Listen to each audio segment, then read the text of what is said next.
من يهده الله فلا مضل له ومن يضلله فلا هادي له وأشهد أن لا إله إلا الله وحده لا شريك له وأشهد أن محمدا عبده ورسوله يا أيها الذين آمنوا اتقوا الله حق تقاته ولا تموتن إلا وأنتم مسلمون يا أيها الناس اتقوا ربكم الذي خلقكم من نفس واحدة وخلق منها زوجها وبث منهما رجالا كثيرا ونساء واتقوا الله الذي تساءلون به والأرحام إن الله كان عليكم رقيبا يا أيها الذين آمنوا اتقوا الله وقولوا قولا سديدا يصلح لكم أعمالكم ويغفر لكم ذنوبكم ومن يطع الله ورسوله فقد فاز فوزا عظيما أما بعد فإن خير الحديث كتاب الله وخير الهدي هدي محمد صلى الله عليه وسلم وشر الأمور محدثاتها وكل محدثة بدعة وكل بدعة ضلالة وكل ضلالة في النار أعوذ بالله من الشيطان الرجيم بسم الله الرحمن الرحيم يثبت الله الذين آمنوا بالقول الثابت في الحياة الدنيا وفي الآخرة ويضل الله الظالمين ويفعل الله ما يشاء মহান আল্লাহর সমস্ত প্রশংসা যে আল্লাহ পাক রব্বুল আলামিন আমাদেরকে সৃষ্টি করেছেন, আমাদেরকে দুনিয়ায় নির্ধারিত সময় দান করেছেন এবং তারপরে আল্লাহ আমাদের জন্য মওত লিখে রেখেছেন। সেই আল্লাহরই সমস্ত প্রশংসা যিনি আমাদের জন্য কবরের জীবন প্রত্যেকের ভাগ্যে লিখেছেন।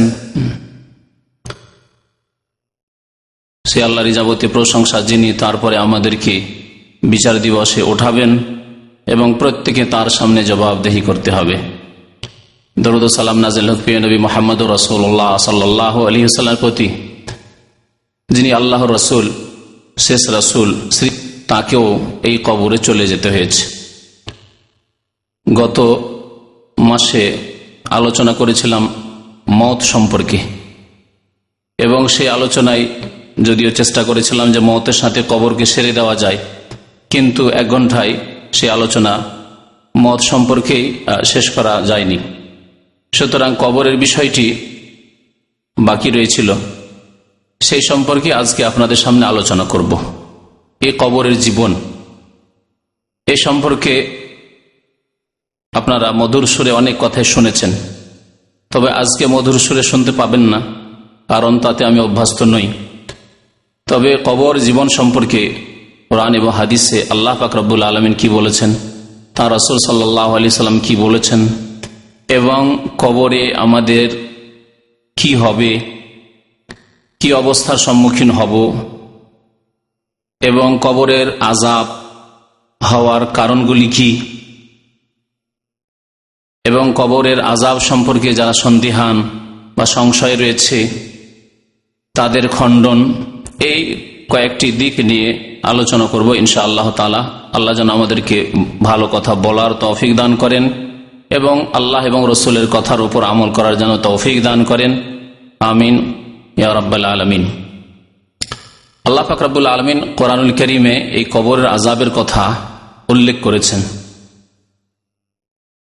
সাহাবায়ে কেরামরা একটি আয়াত সম্পর্কে, যে আয়াতটি সূরা ইব্রাহিমে রয়েছে, আয়াত নম্বর 27, সে সম্পর্কে বারা বিন আযিব রাদিয়াল্লাহু তাআলা আনহু কবরের আযাবের, কবরের জীবনের বিস্তারিত হাদিস তিনি বর্ণনা করেছেন এবং সেই হাদিসে তিনি উল্লেখ করেছেন যে, তাছাড়া অন্যান্য সাহাবায়ে কেরামরা উল্লেখ করেছেন যে এই আয়াতটি নাযালাত ফি আযাবিল কবরি, কবরের আযাব সম্পর্কে বা কবরের পরীক্ষা সম্পর্কে, কবরের জীবন সম্পর্কে এই আয়াত নাযিল হয়েছে।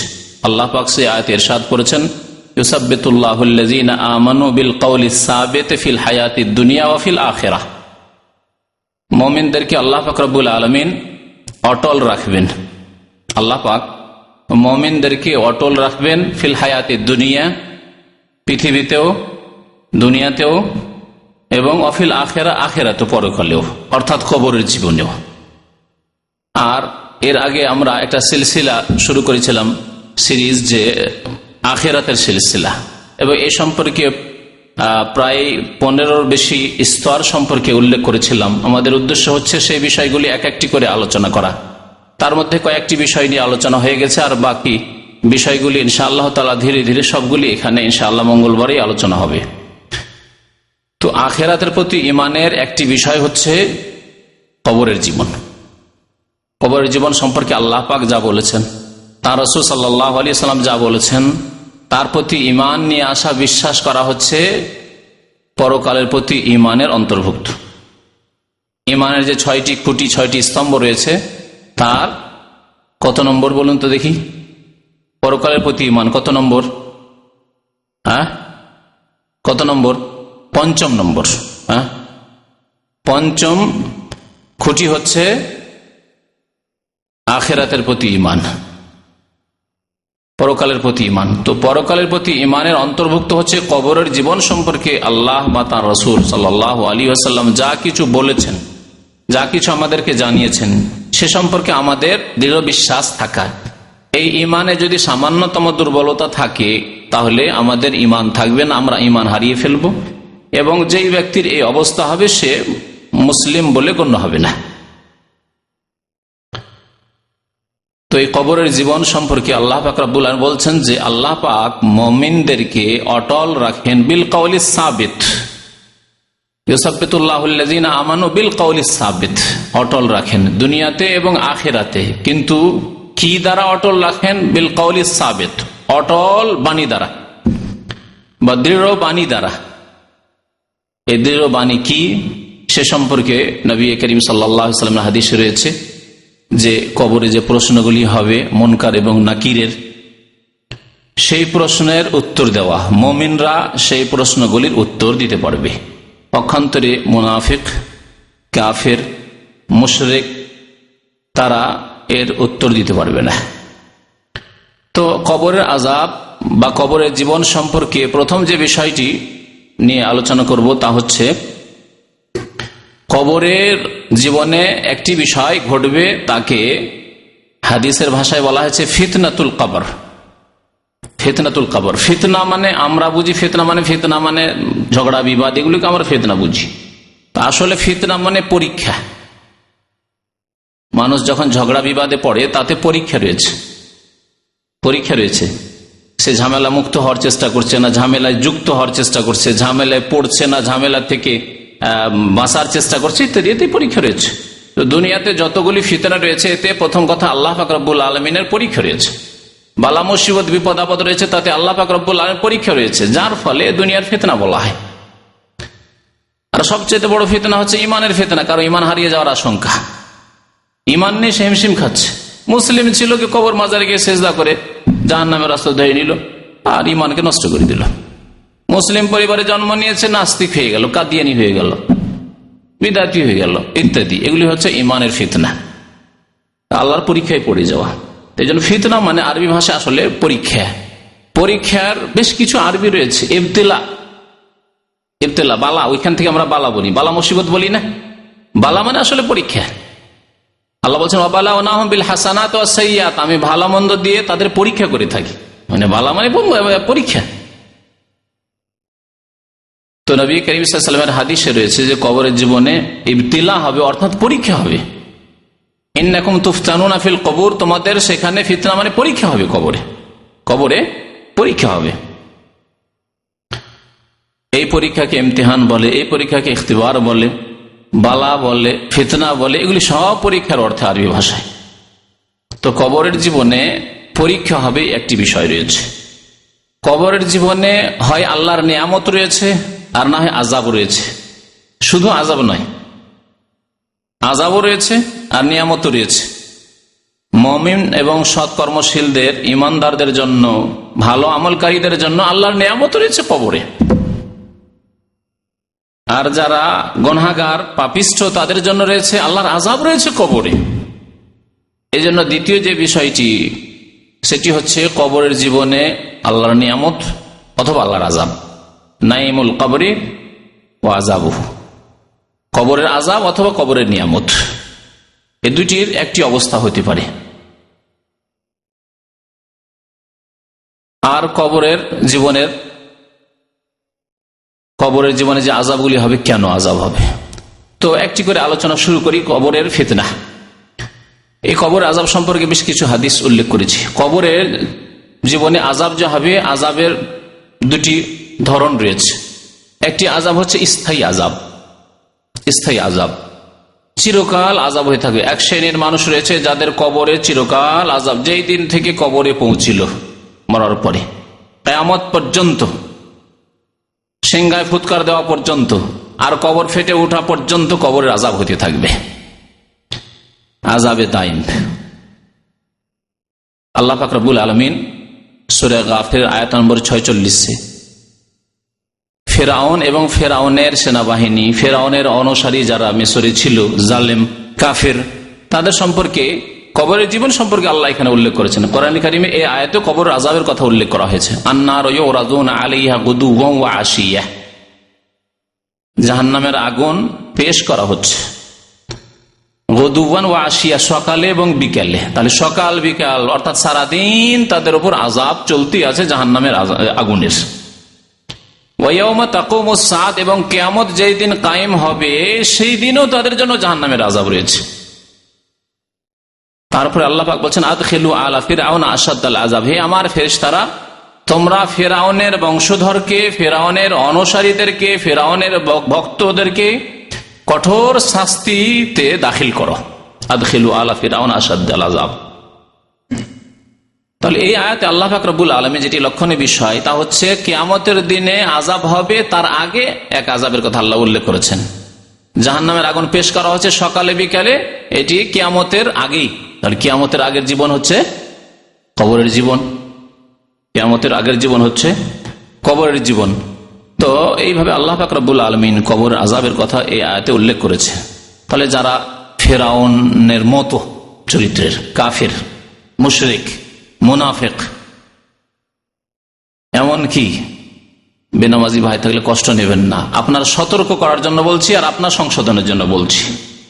নবী করিম সাল্লাল্লাহু আলাইহি সাল্লাম বলেছেন, যারা নামাজ 5 ওয়াক্ত কায়েম করে না, ওয়া কানা ইয়াউমাল কিয়ামাতি মা কারুনা ওয়া ফিরআউনা ওয়া হামানা ওয়া উবাই ইবনে খালফ, বেনামাজি কিয়ামতে কার সাথে উঠবে? কারুনের সাথে উঠবে, ফেরাউনের সাথে উঠবে, হামানের সাথে উঠবে, ফেরাউনের মন্ত্রী, উবাই ইবনে খালফের সাথে উঠবে। নবী সাল্লাল্লাহু আলাইহি ওয়াসাল্লামের জামানায় যে বড় শত্রু, যে নবী সাল্লাল্লাহু আলাইহি ওয়াসাল্লামকে হত্যা করার চেষ্টাতে গিয়েছিল, নিজেই হত্যা হয়েছিল, এদের সাথে উঠবে। তাহলে এই আয়াতে যে আল্লাহ পাক রব্বুল আলামিন কবরের আযাবের কথা উল্লেখ করেছেন, ফেরাউনের যারা অনুসারী, ফেরাউনের ভক্ত, তাদের, ফেরাউনের সাথে যারা উঠবে অর্থাৎ বেনামাজি, যে নামাজের হেফাজত করলো, আমাল্লাম ইউহাফিজ আলাইহিন্না, যারা নামাজের হেফাজত করলো না, 5 ওয়াক্ত নামাজ কায়েম করলো না, তারা ফেরাউনের সাথে উঠবে আর অন্যান্য কাফেরদের সাথে উঠবে। তাহলে যখন ফেরাউনের সাথে উঠতে হবে, তাহলে ফেরাউনের মতো আযাব হবে, বা ফেরাউনকে যে রকমের আযাব হবে সেই রকমের আযাব হবে। কবরের আযাব ফেরাউনের হচ্ছে, ফেরাউনের অনুসারীদের হচ্ছে, যারা বেনামাজি হবে তাদেরও হবে।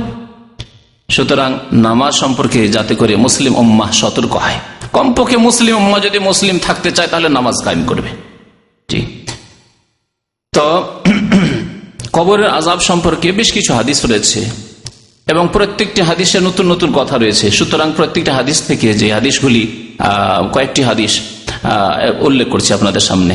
আনাস বিন মালিক রাদিয়াল্লাহু তাআলা আনহু একটি হাদিস বর্ণনা করেছে, যে হাদিসটি বুখারী মুসলিমে রয়েছে। এই হাদিসে কবর আযাব সম্পর্কে সংক্ষিপ্ত বিবরণ রয়েছে।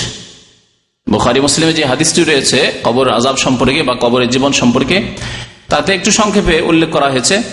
তাতে বলা হয়েছে যে আন্না রাসূলুল্লাহ সাল্লাল্লাহু আলাইহি ওয়াসাল্লাম قال, আল্লাহ রাসূল সাল্লাল্লাহু আলাইহি ওয়াসাল্লাম বলেন, ইন্নাল আবদা ইযা ওযিয়া ফি কবরিহি, বান্দাকে যখন তার কবরে রেখে দেওয়া হয়, কবরে যখন বান্দাকে রেখে দেওয়া হয়, বান্দা মানে আমরা আমাদের দেশের ভাষায় বান্দা মানে বুঝি মুসলিম বান্দা, তাই না? কিন্তু মানুষ মাত্রই বান্দা, এমনকি জিনও আল্লাহর বান্দা, সারা বিশ্বের সমস্ত সৃষ্টি আল্লাহর বান্দা। তো বান্দা বললে শুধু মুসলিম ভাববেন না, বান্দা মানে যে কোনো মানুষ। তবে যে মুসলিম মুমিন হয়েছে সে আল্লাহর বন্দেগী সাদরে গ্রহণ করেছে, স্বীকার করেছে, আল্লাহ তোমার আমি বান্দা, আমি তোমার বন্দেগী করব, অঙ্গীকার করেছে এবং আমলে তা পরিণত করেছে।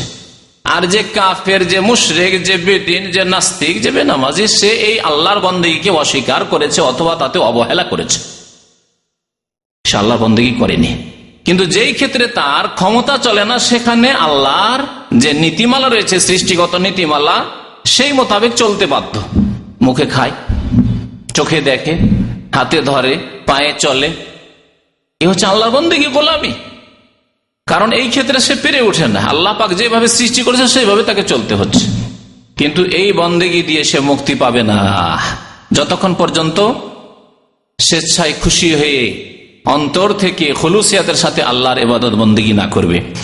তো নবী করিম সাল্লাল্লাহু আলাইহি ওয়াসাল্লাম বলছেন, বান্দাকে যখন তার কবরে রেখে দেওয়া হয়, ওয়াতাওয়াল্লা আনহু আসহাবহু, সাথী সঙ্গীরা জানাজার নামাজ পড়ে দাফন করে মাটি দিয়ে ফিরতে লাগে। যতই আপনজন হোক না কেন, মাটি দেওয়ার পরে সেখান থেকে ফিরবেন। যদি বিদাতিদের মতো কিছুদিন বসেও থাকেন, বিদাতিরা কিছুদিন ওখানে তামু টাবু লাগিয়ে, বেশ কিছু বিদাতি রয়েছে, বিভিন্ন দেশে রয়েছে, এরকম খবর আমরা পাই। তবে জরুরি নয় যে এই বিদাত সব এলাকায় থাকবে, প্রত্যেক বিদাতিদের মধ্যে থাকবে। হয়তো আপনার এলাকার বিদাতিতে নাই, কিন্তু অন্যান্য এলাকার বিদাতিরা এসব কাজ করে, তামু টাবু লাগিয়ে কোরআন খানি করতে থাকে। 1 সপ্তাহ, 2 সপ্তাহ, 10 দিন কোরআন খানি করতে থাকে, আর 24 ঘন্টা ওই কবরের কাছে অবস্থান করে। এরকম কিছু বিদাত রয়েছে মুসলিম সমাজে। তো যখন সাথী সঙ্গীরা সেখান থেকে দাফন করে ফেরত হয়, সাথে সাথে ফেরেশতাগণ চলে আসেন প্রশ্ন করার জন্য, আর এসে তাকে উঠিয়ে বসিয়ে দেন ফেরেশতাগণ। এত তাড়াতাড়ি দ্রুত এই কাজটি হয় যে নবী করিম সাল্লাল্লাহু আলাইহি ওয়াসাল্লাম বলছেন, ওয়া ইন্নাহু লা ইয়াসমাউ কারআনি আলাইহিম। বুখারী মুসলিমের হাদিসে রয়েছে যে সময় উঠিয়ে বসানো হয় তখন লোকেরা যে ফিরে চলে যাচ্ছে তাদের জুতো স্যান্ডেলের আওয়াজ শুনতে পায়, যে আমাকে রেখে আমার আব্বা চলে গেল, আমার ভাইরা চলে গেল, আমার দোস্ত বন্ধু চলে গেল, সবাই চলে গেল আমাকে রেখে। জুতোর আওয়াজ শুনতে পায়, স্যান্ডেলের আওয়াজ শুনতে পায়। আতাহু মালাকানে ফায়ুকঈদানি, নবী করিম সাল্লাল্লাহু আলাইহি ওয়াসাল্লাম বলছেন যে 2 ফেরেশতা চলে আসেন। অন্য হাদিসে রয়েছে আহাদুহুমা ইউকালু লাহু মুনকার। মুনকার আমাদের দেশের লোকেরা কি বলে? মুনকির নাকির, সোজা ভাষায়। আসলে মুনকির নাকির নয়, মুনকার আর নাকির। তো 2 ফেরেশতা আসেন আর এসে বসিয়ে দেন ওই লোককে। তারপরে প্রশ্ন শুরু হয়। প্রশ্ন কি হয়? এই প্রশ্ন, বিস্তারিত প্রশ্নের উল্লেখ করা হয়েছে নবী করিম সাল্লাল্লাহু আলাইহি ওয়াসাল্লামের আরেকটি হাদিসে, যা বারা বিন আযিব রাদিয়াল্লাহু তাআলা আনহু বর্ণনা করেছেন। সুতরাং বিস্তারিত একসাথে আপনাদের সামনে উল্লেখ করি। নবী করিম সাল্লাল্লাহু আলাইহি ওয়াসাল্লাম একদিন এক জানাজায় গেলেন, আর জানাজায় আনসারীদের জানাজা ছিল, কোন এক আনসারী ইন্তেকাল করেছিল। জানাজায় গিয়ে বলছেন সাহাবারা, ফান্তাহাইনা ইলাল কবরে, আমরা কবরের কাছে পৌঁছিলাম, আর এখনো দেখছি যে কবর প্রস্তুত করা হয়নি। ওয়ালাম্মা ইউলহাদ, এখনো কবর প্রস্তুত করা হয়নি। কবর সম্পর্কে আপনাদের অবগতির জন্য বলছি যে কবর 2 প্রকারের হয়, একটা হচ্ছে লাহাদ আর একটা হচ্ছে আপনার শাক। নবী সাল্লাল্লাহু আলাইহি ওয়াসাল্লাম আল্লাহাদু লানা ওয়া শাক্কু লিগাইরিনা, সন্দুক কবর একটাকে বলে, ওটা হচ্ছে শাক। সন্দুক কবর মানে বক্সের মতো, বাক্সর মতো যে কবর তৈরি করা হয়। আমাদের দেশের মাটি যেহেতু নরম, সেই জন্য সন্দুক কবরই করতে হয়, বক্সের মতোই করতে হয়। আর আরেকটি কবর হচ্ছে বাঁকা কবর, লাহাদ মানে বাঁকা হয়ে থাকে, মাটিটাকে বাঁকা করে খনন করা হয়। নরম মাটি, মসৃণ মাটি, যেখানে দোআঁশ মাটি, এই মাটি ভুসে পড়ে যাবে। সেই জন্য সাধারণত আমাদের দেশের অনেকে এই কবরের কথা যায় না। আরব দেশের মাটি যেহেতু পাথরের মাটি, শক্ত মাটি, সেই জন্য এই দেশে অধিকাংশ ক্ষেত্রে দেখা যায় যে এরা লাহাদ করে। এবং নবী করিম সাল্লাল্লাহু আলাইহি ওয়াসাল্লামের যে মোবারক কবর রয়েছে, এটি কি ধরনের কবর রয়েছে বলতে পারেন? বক্স কবর রয়েছে, সন্দুক কবর রয়েছে, না লাহাদ কবর রয়েছে বাঁকা হয়ে? 2 রকম কবর কেউ দেখেছেন কি? দেখেছেন? হ্যাঁ, তাহলে তো বুঝতে পারছেন। তো নবী করিম সাল্লাল্লাহু আলাইহি ওয়াসাল্লামকেও কবর দেওয়া হয়েছে, তাঁর কবর কেমন ছিল? নবী করিম সাল্লাল্লাহু আলাইহি ওয়াসাল্লাম একটি হাদিসে ইরশাদ করেছেন, আল্লাহাদুল্লানা, লাহাদ মানে বগলি কবর, আমাদের দেশীয় ভাষায় বলে বগলি কবর হবে, কাত হয়ে হয়তো সেই জন্য বগলি কবর বলে। বগলি কবর হবে আমাদের জন্য, আমাদের জন্য বলেছেন নবী সাল্লাল্লাহু আলাইহি ওয়াসাল্লাম। সাহাবায়ে কেরাম সেখান থেকে বলেছে যে নবী সাল্লাল্লাহু আলাইহি ওয়াসাল্লামের কবর লাহাদ করতে হবে, কারণ নবী করিম সাল্লাল্লাহু আলাইহি ওয়াসাল্লাম বলেছেন আল্লাহাদুল্লানা, আমার জন্য মানে আমাদের জন্য। নবী সাল্লাল্লাহু আলাইহি ওয়াসাল্লাম এই কবরকে বেশি পছন্দ করেছেন। ওয়াশাক করলে গায়রে না, অন্য অন্যরা শাক করবে, সন্দুক কবর করবে, যার যেটা সুবিধা হবে। এখনো কবর খনন করা হয়নি। ফাজালাসা রাসূলুল্লাহ সাল্লাল্লাহু আলাইহি ওয়াসাল্লাম, জালাসনা হলো আমরাও বসে গেলাম, রাসূলুল্লাহ সাল্লাল্লাহু আলাইহি ওয়াসাল্লাম বসে গেলেন, তখন আমরাও বসে গেলাম। নবী করিম সাল্লাল্লাহু আলাইহি ওয়াসাল্লামের সাথে এই আদবের খেয়াল রাখতেন সাহাবায়ে কেরাম, যেখানে রাসূলুল্লাহ সাল্লাল্লাহু আলাইহি ওয়াসাল্লাম বসলেন তখন বসতেন, নবী সাল্লাল্লাহু আলাইহি ওয়াসাল্লাম বসেননি, তারা বসতেন। কিন্তু নবী করিম সাল্লাল্লাহু আলাইহি ওয়াসাল্লাম আগে থেকে বসে আছেন, সাহাবায়ে কেরাম নবী সাল্লাল্লাহু আলাইহি ওয়াসাল্লাম হাজির হয়েছেন আর উঠে সবাই দাঁড়িয়ে গেলেন, যেটা আজকাল নেতাদের সাথে করা হয়, বিদাতি পীরদের সাথে করা হয়। এই তরিকা ইসলামে ছিল না, নবী করিম সাল্লাল্লাহু আলাইহি ওয়াসাল্লাম এটাকে পছন্দ করতেন না। তাই সাহাবারা দেখে দাঁড়াতেন না, বসেই থাকতেন। সালাম করলেও বসেই করতেন, দাঁড়াতেন না। কান আলা রৌসেন আত-তাইর, এমন ভাবে আমরা বসে গেলাম যে মনে হচ্ছে আমাদের মাথার উপর পাখি বসে গেছে। কি উদ্দেশ্য? অর্থাৎ বড় শান্ত হয়ে বসে গেলাম, কেউ নড়াচড়া করে না। নবী করিম সাল্লাল্লাহু আলাইহি সাল্লাম যেন একটু চিন্তিত, হাতে একটা খড়ি রয়েছে, খড়ি নিয়ে যেন জমিনে একটু মানে চিন্তায় আছেন তিনি। ফারাফা রাস, হঠাৎ করে নবী করিম সাল্লাল্লাহু আলাইহি সাল্লাম মাথা উঠালেন লোকদেরকে সম্বোধন করার জন্য। বলে, ইস্তাইযু বিল্লাহি মিন আযাবিল কবরি, তোমরা কবরের আযাব থেকে আল্লাহর কাছে পানাহ চাও, আশ্রয় কামনা করো। নবী করিম সাল্লাল্লাহু আলাইহি সাল্লামের এই আদেশ, এই মর্মে এই কথাটিও বলে দেওয়া ভালো যে নবী করিম সাল্লাল্লাহু আলাইহি সাল্লামের একটি শিক্ষা হচ্ছে যে তোমরা বেশি বেশি কবরের আযাব থেকে আল্লাহর আশ্রয় কামনা করো। বারবার করে নবী করিম সাল্লাল্লাহু আলাইহি সাল্লাম আপনজনদেরকে, সাহাবায়ে কেরামদেরকে এই তাকিদ করতেন, তালকিন করতেন, তো তোমরা আল্লাহর কাছে কবরের আযাব থেকে, কবরের জীবনের কষ্ট থেকে পানাহ চাও, আশ্রয় গ্রহণ করো, আশ্রয় কামনা করো। এই জন্য নবী করিম সাল্লাল্লাহু আলাইহি ওয়াসাল্লাম বড় তাকিদের সাথে বলেছেন যে তোমরা নামাজের শেষে যখন আত্তাহিয়াত, তাশাহুদ শেষ হয়ে যাবে, যখন নবী সাল্লাল্লাহু আলাইহি ওয়াসাল্লামের উপর সালাত পেশ করা, আল্লাহুম্মা সাল্লি আলা মুহাম্মদ শেষ হবে, ইন্নাকা হামিদুম মাজিদ শেষ হয়ে যাবে, সালামের পূর্বে নবী করিম সাল্লাল্লাহু আলাইহি ওয়াসাল্লাম তাকিদ করেছেন একটি দোয়া পড়তে, যাতে বলেছেন মুসলিম শরীফ হাদিসে রয়েছে, তাআওয়াযু বিল্লাহি মিন আরবা, তোমরা চারটি বিষয় থেকে আল্লাহর আশ্রয় গ্রহণ করবে, আল্লাহর কাছে আশ্রয় কামনা করবে। তার মধ্যে একটি হচ্ছে তাআওয়াযু মিন আযাবিল কবরি, কবরের আযাব থেকে তোমরা আল্লাহর কাছে পানাহ চাইবে, আল্লাহর কাছে আশ্রয় কামনা করবে। নবী করিম সাল্লাল্লাহু আলাইহি ওয়াসাল্লাম এই কথাটি 3 বার বললেন বা 2 বার বললেন। সুম্মা কাল, তারপরে নবী সাল্লাল্লাহু আলাইহি ওয়াসাল্লাম কবরের জীবনের কথা বলতে লাগলেন, ইন্নাল আবদাল মুমিনা, মুমিন বান্দার অবস্থা কি হয়, আর কাফির, মুনাফিক আর বেদিন বেনামাজির গুনাহগারের অবস্থা কি হয়। তা বলছেন নবী করিম সাল্লাল্লাহু আলাইহি ওয়াসাল্লাম যে মুমিন বান্দা যখন ইন্তেকালের সময় চলে আসে, তখন ফেরেশতাগণ আসেন, আর আসার পরে সুসংবাদ দেন ইত্যাদি। তারপরে যেহেতু মওতের অবস্থা উল্লেখ করতে গিয়ে এই অংশটুকু আমি বয়ান করেছি, সেজন্য এখানে শুধু কবরের জীবন থেকে আমি শুরু করছি। যখন মাইয়াতকে দাফন করা হয়ে গেল, নবী করিম সাল্লাল্লাহু আলাইহি ওয়াসাল্লাম বলছেন, ফাতুআদু রূহুহু ফি জাসাদিহি, তার দেহে তার আত্মাকে ফিরিয়ে দেওয়া হয়। আত্মা ইল্লিনে চলে গেছে, মুমিন বান্দার আত্মা গুনাহগারের সিজ্জিনে চলে গেছে, এই আত্মাকে ফিরিয়ে দেওয়া হয়, নবী করিম সাল্লাল্লাহু আলাইহি ওয়াসাল্লাম বলেছেন। মনে রাখবেন যে এই হচ্ছে বারজাখী, পরলৌকিক জীবন, পরলৌকিক জীবন। দুনিয়ার জীবনে আমরা অনেক কিছু বুঝতে পারি না। মায়ের পেটে বাচ্চা আছে, যদি মেডিকেল সায়েন্স আজকাল এ উন্নতি না করত, তাহলে অনেক কথায় আমরা কিছুই জানতে পারতাম না। নবী করিম সাল্লাল্লাহু আলাইহি ওয়াসাল্লাম বলেছেন যে পেটে বাচ্চা থাকে, আত্মা দেওয়া হয় কতদিন পরে?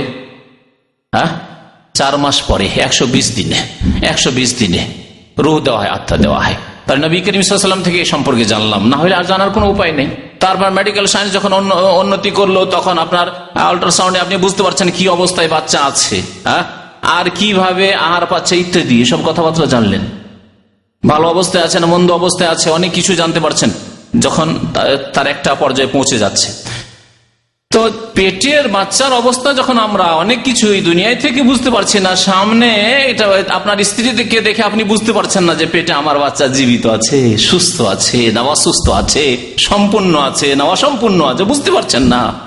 তাহলে আপনি কবরের জীবনের কথা বুঝার চেষ্টা করবেন আর বলবেন যে আমরা তো বুঝতে পারছি না, আর সেই জন্য সন্দিহান হবেন, আর সেই জন্য কবরের কথা আপনি মনে করবেন যে না এইসব কথা শুধু না, খবরদার না।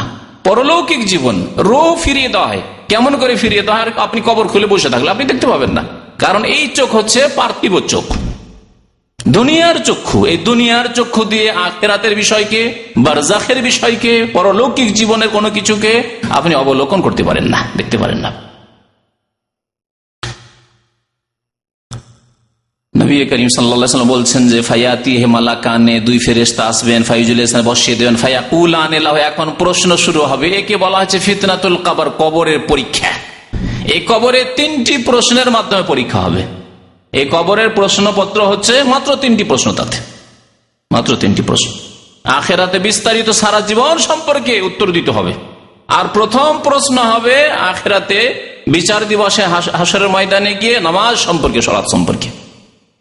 এটা হিসাবের ক্ষেত্রে, আর বিচার যখন হবে, বিচার হওয়ার ক্ষেত্রে খুন সম্পর্কে আল্লাহ পাক রব্বুল আলামিন প্রথম বিচার করবেন, এটা হাদিসে রয়েছে। তো নবী করিম সাল্লাল্লাহু আলাইহি ওয়াসাল্লাম বলছেন যে পরীক্ষা শুরু হবে, এখন মুনকার নাকির পরীক্ষা নেবে, জিজ্ঞাসা করে মান রাব্বুকা, তোমার প্রতিপালক কে ছিল, তুমি কার ইবাদত বন্দেগী করতে, তোমার পালনকর্তা কে ছিল। ফায়াকুল, মুমিন বান্দা যেহেতু সে বলবে রব্বি আল্লাহ, আমার রব আল্লাহ, আমার প্রতিপালক আল্লাহ পাক। ফায়াকুলান লাহু, দুই ফেরেশতা বলবেন মা দিনুকা, আপনার দিন কি ছিল, আপনার ধর্ম কি ছিল, আপনি কোন ধর্মের অনুসারী ছিলেন। ফায়াকুল, সে বলবে দ্বীনুল ইসলাম, আমার দিন ছিল, ধর্ম ছিল ইসলাম, আর ইসলাম ছাড়া অন্য কোন দিন আল্লাহ কবুল করবেন না। সুতরাং এই প্রান্ত ধারণা এক শ্রেণীর জানার শিক্ষিত লোকেরা, স্কুল কলেজ ইউনিভার্সিটির শিক্ষিত লোকদের এই দূর করতে হবে, এটি হচ্ছে কুফরি মতবাদ। বলছে যে কোনো ধর্মের উপর যদি সৎ থাকে তো কেন আল্লাহ কবুল করবেন না। আরে কেন কবুল করবেন না, আপনার যুক্তিতে না, আল্লাহ পাক রব্বুল আলামিন আল্লাহ বলছেন ইন্নাদ দীনা ইনদাল্লাহিল ইসলাম, আল্লাহর মনোনীত দিন, স্বীকৃত দিন হচ্ছে ইসলাম। আল্লাহ পাক বলছেন ওমান ইয়াবতাগি গায়রাল ইসলামি দীনান ফালা ইউকবাল মিনহু, যে ব্যক্তি ইসলাম ছাড়া অন্য কোন জীবন বিধান সন্ধান করবে এবং তার মাধ্যমে মুক্তি চাইবে, আল্লাহ কখনো তা গ্রহণ করবেন না। ওয়া হুয়া ফিল আখিরাতি মিনাল খাসিরিন, এবং পরকালে সে ক্ষতিগ্রস্তদের অন্তর্ভুক্ত হবে। আমি একটা পার্থিব উদাহরণ দিয়ে বুঝাই, কারণ পার্থিব উদাহরণ দিলে মানুষ বেশি বুঝতে পারে। বাংলাদেশে ৭১-এর পরে যে আইন আছে, সংবিধান আছে না, সংবিধান আছে। যদি আজকাল কিছু লোকেরা বলে যে না এই নতুন সংবিধান আমরা মানি না, এখন আমরা মানবো ওই পাকিস্তানি যুগের ওই ৪৭-এর সংবিধান মানবো, পাকিস্তানের যে সংবিধান ছিল, অথবা তার আগে ইংরেজের কেউ, আবার ইংরেজপন্থীরা কেউ যদি থাকে বাংলাদেশে, তারপর আমরা ওই ইংরেজদের আইন মানবো। হ্যাঁ, বা যদি কিছু আর মুসলিম থাকে তার বলে না ইসলামী রাষ্ট্র ছিল মোগলদের যুগে, আমি মোগলদের আইন মানবো। চলবে? কোনটা আইন মানতে হবে, কোন সংবিধান মানতে হবে? হ্যাঁ, যেই সংবিধান বর্তমান চলছে। আগের সংবিধানগুলিকে রহিত করে দেওয়া হয়েছে, দেশ থেকে বিদায় করে দেওয়া হয়েছে, সেই সংবিধান মানতে চাইবেন আপনি দেশদ্রোহী হবেন। আল্লাহ পাক রব্বুল আলামিন যিনি জীবন বিধান নাজেল করেছেন, শরীয়ত নাজেল করেছেন, যিনি নাজেল করেছেন নূহ আলাইহিস সালামের উপর, যিনি নাজেল করে ইব্রাহিম আলাইহিস সালামের উপর, যিনি দিন নাজেল করেছেন মুসা আলাইহিস সালামের উপর, যিনি দিন নাজেল করেছেন ঈসা আলাইহিস সালামের উপর, যিনি দিন নাজেল করেন মুহাম্মদুর রাসূলুল্লাহ সাল্লাল্লাহু আলাইহি ওয়াসাল্লামের উপর, তিনি ঘোষণা করে দিয়েছেন যে আগের বিধানগুলি আমি রহিত করে দিলাম, রহিত করে দিলাম, সেগুলি মানলে তুমি আল্লাহ দ্রোহী হবে, আর আসামের কাঠগড়ায় তোমাকে দাঁড়াতে হবে, জাহান্নামে তোমাকে যেতে হবে। সুতরাং মুক্তি নেই। আল্লাহ পাক বলছেন যে কিয়ামত পর্যন্ত আমার যে বিধান চালু থাকবে, বলবৎ থাকবে, সেই বিধান হচ্ছে দ্বীন ইসলাম। ইন্নাদ দীনা ইনদাল্লাহিল ইসলাম। প্রিয় নবী মুহাম্মদুর রাসূলুল্লাহ সাল্লাল্লাহু আলাইহি ওয়াসাল্লাম তাই বলেছেন, ওয়াল্লাহি, আল্লাহর কসম করে বলছি, সহিহ মুসলিমের হাদিস, আল্লাহর কসম করে বলছি, লা ইয়াসমাউ বি, আমার সম্পর্কে শুনলো ইহুদিয়ুন আও নাসরানী, অথবা খ্রিস্টান, অথবা আর কোন জাতির লোক যদি শুনতে পায় যে মুহাম্মদুর রাসূলুল্লাহ সাল্লাল্লাহু আলাইহি ওয়াসাল্লাম শেষ রাসূল হয়েছেন, সুম্মা লা ইউমিনু বি, শোনা সত্ত্বেও সে ঈমান নিয়ে আসলো না, কালিমা লা ইলাহা ইল্লাল্লাহ মুহাম্মাদুর রাসূলুল্লাহ পড়লো না, ইল্লা কানা মিন আহলিন নার, তাহলে সে জাহান্নামী হবে। যতই সৎ হোক না কেন, যতই ভালো মানুষ হোক না কেন, যতই চরিত্রবান হোক না কেন, ইল্লা কানা মিন আহলিন নার, নবী করিম সাল্লাল্লাহু আলাইহি ওয়াসাল্লাম ইরশাদ করেছেন। দ্বীন ইসলাম আল্লাহর মনোনীত দিন, কিয়ামত পর্যন্ত যা থাকবে। তো নবী করিম সাল্লাল্লাহু আলাইহি ওয়াসাল্লাম বলছেন যে জিজ্ঞাসা করা হবে দিন সম্পর্কে, তখন মুমিন জবাব দিবে দ্বীনুল ইসলাম। তারপরে জিজ্ঞাসা করা মা হাযার রাজুল আল্লাযী বুইসা ফীকুম, তিনি কে ছিলেন, তিনি কে ছিলেন যাকে তোমাদের কাছে পাঠানো হয়েছিল। মা হাযার রাজুল, আমাদের দেশের অনেক আলেমরা ওই হাজার রাজুল, এই ব্যক্তি, এতে থেকে ধরে নেয় যে নবী করিম সাল্লাল্লাহু আলাইহি ওয়াসাল্লাম কবরে হাজির হয়ে যায়। কবর পূজারী একদল আছে বেরেলভী যারা, তারা বলে যে কবরেও নবী হাজির হয়ে যান। আরে আমাদের ওয়াজ মাহফিলে কেন হাজির হবেন না, আমাদের মিলাদ মাহফিলে কেন হাজির হবেন না, কবরেও তো হাজির। দেখো মা হাজার রাজুল, ইনি কে? ফেরেশতাগণ বলছেন এই দিয়ে কি এটা প্রমাণ হয়? কখনো প্রমাণ হয় না। দেখেন দুনিয়ার ক্ষেত্রে আমরা যদি কোনো আলোচিত ব্যক্তি হয়, তার সম্পর্কে ওনার সম্পর্কে, অথচ এখানে নেই, বা ইনি বলছেন, উনি বলছেন, যাই বলেন না কেন, আলোচিত ব্যক্তি, একটু আগে আলোচনা হয়েছে বা আপনার আলোচনার বিষয় এসেছে, অথবা এমন প্রখ্যাত ব্যক্তি, বিখ্যাত ব্যক্তি, সবাই জানে, দেশের মধ্যে একজন নেতা, এমন নেতা যাকে সবাই চেনে মনে করেন, আরে দেশটাকে তো বরবাদ করলো, এই লোকই বরবাদ করলো, অথচ আপনার ওখান থেকে 500 কিলোমিটার দূরে কোথায় আছে? আপনি সৌদি আরবে এই গল্প করছেন, এই যে লোকটা না, এই লোকে তো দেশটাকে ধ্বংস করলো, এই লোক কোথা থেকে আছে এখানে? নবী করিম সাল্লাল্লাহু আলাইহি সাল্লাম থেকে বেশি প্রখ্যাত ব্যক্তি, বিখ্যাত ব্যক্তি, মশহুর ব্যক্তি পৃথিবীতে আর কেউ হয়েছে না হবে? তার সম্পর্কে ফেরেশতাগণ বলেন, মা হাযার রাজুল আল্লাযী বুইসা ফীকুম, উনি কে যাকে তোমাদের কাছে পাঠানো হয়েছিল? প্রত্যেক মানুষের তখন হুঁশ হবে যে একমাত্র জিজ্ঞাসা করা হয়েছে আমাকে মুহাম্মদুর রাসূলুল্লাহ সাল্লাল্লাহু আলাইহি সাল্লাম সম্পর্কে। কিন্তু মুমিন উত্তর দিতে পারবে, কাফের হায় আফসোস করে উত্তর দিতে পারবে না, কারণ মোহাম্মদ রাসূলুল্লাহ সাল্লাল্লাহু আলাইহি ওয়াসাল্লামের কলিমা পড়েননি। মোহাম্মদ রাসূলুল্লাহ 5 ওয়াক্ত নামাজ মেরাজ থেকে নিয়ে এসেছেন, নামাজ পড়েনি। মোহাম্মদ রাসূলুল্লাহ সাল্লাল্লাহু আলাইহি ওয়াসাল্লামের সুন্নত আদর্শ মোতাবেক জীবনযাপন করেনি, সুতরাং জবাব দিতে পারবে না। তারপরে অনেকে আবার যারা এদের মতো বিদাতি না, যারা হাজির নাজির বলে নবীকে, ওদের মতো মুশরিক বিদাতি নয়, কিন্তু বিদাতি, ওরা আবার বলে যে নবীর ছবি পেশ করা হয়। এটাও কোনো হাদিসে নেই। কবর সম্পর্কে আলোচনা শুনতে আমাদের দেশের অনেক বক্তারা বলে যে নবী করিম সাল্লাল্লাহু আলাইহি সাল্লামের ছবি পেশ করা হয়, আর বলে মা হাযার রাজুল আল্লাযী বুইসা ফীকুম, এরও কোনো প্রমাণ নেই। এই হাজা ছাড়া আর কোনো বেশি প্রমাণ নেই। সুতরাং এর দ্বারা এই কথা সাব্যস্ত করা যায় না নবী করিম সাল্লাল্লাহু আলাইহি সাল্লামের কবরে পেশ করা হবে, দৃশ্য পেশ করা হবে, আর বলা হবে যিনি কে, না, আল্লাহ ভালো জানে সম্পর্কে। তবে যে কোনো প্রখ্যাত ব্যক্তি সম্পর্কে উনি কে বলে জিজ্ঞাসা করা যেতে পারে, যদিও তিনি সেখানে উপস্থিত নন। মুমিন বান্দা কি বলবে? হুয়া রাসূলুল্লাহ সাল্লাল্লাহু আলাইহি, তিনি মুহাম্মদ রাসূলুল্লাহ সাল্লাল্লাহু আলাইহি ওয়াসাল্লাম। ফায়াকুলান লাহু, আরেকটি প্রশ্ন করবে, খুশি হয়ে ফেরেশতাগণ প্রশ্ন করবে, ওয়ামা ইলমুকা বিহাযার রাজুল, তুমি জানলে কি করে, তুমি জানলে কি করে এই সব উত্তরগুলি?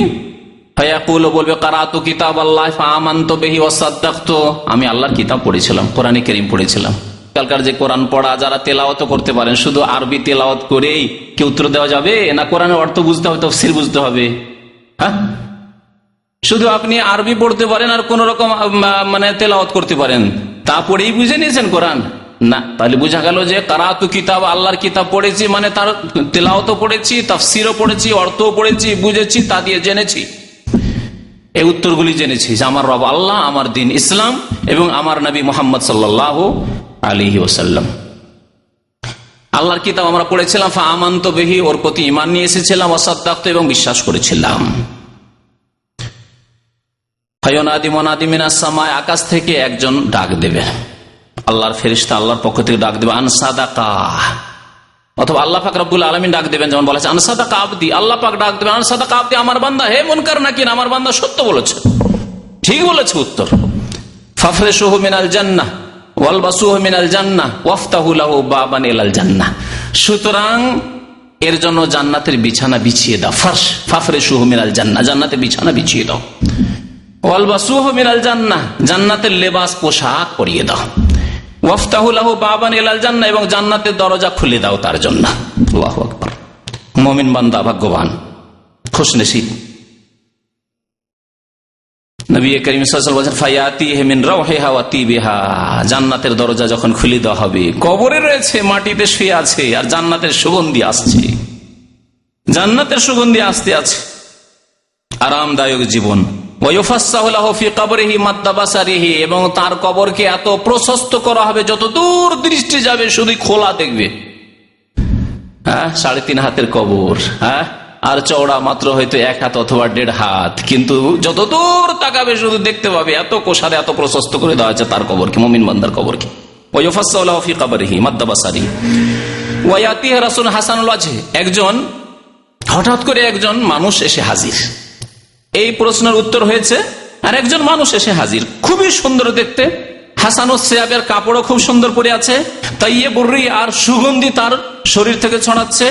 ফায়াকুল আবশির, সে এসে বলছে, বান্দা আব্দুল্লাহ, তোমার ইন্তেকাল হয়েছে, তুমি কবরে এসেছো, চিন্তা করিও না, কোনো চিন্তা নেই, আবশির, তোমার সুসংবাদ তোমার জন্য, বিল্লাযী ইয়াসুররুকা, তোমার জন্য এমন সুসংবাদ নিয়ে এসেছি যে তুমি খুশি হয়ে যাবে। তোমার সাথে এই ওয়াদাই করা হয়েছে। ফায়াকুল মান আনতা, তুমি কে? আমার কাছে এখানে আসলে তুমি কোথা থেকে আসলে, কে তুমি? ফাওয়াজহুক, বলছেন নবী করিম ফাওয়াজহুক আল ওয়াজহু ইয়াজি বিল খাইরে, তোমার এই মোবারক চেহারাটা আমার জন্য কল্যাণ নিয়ে এসেছে।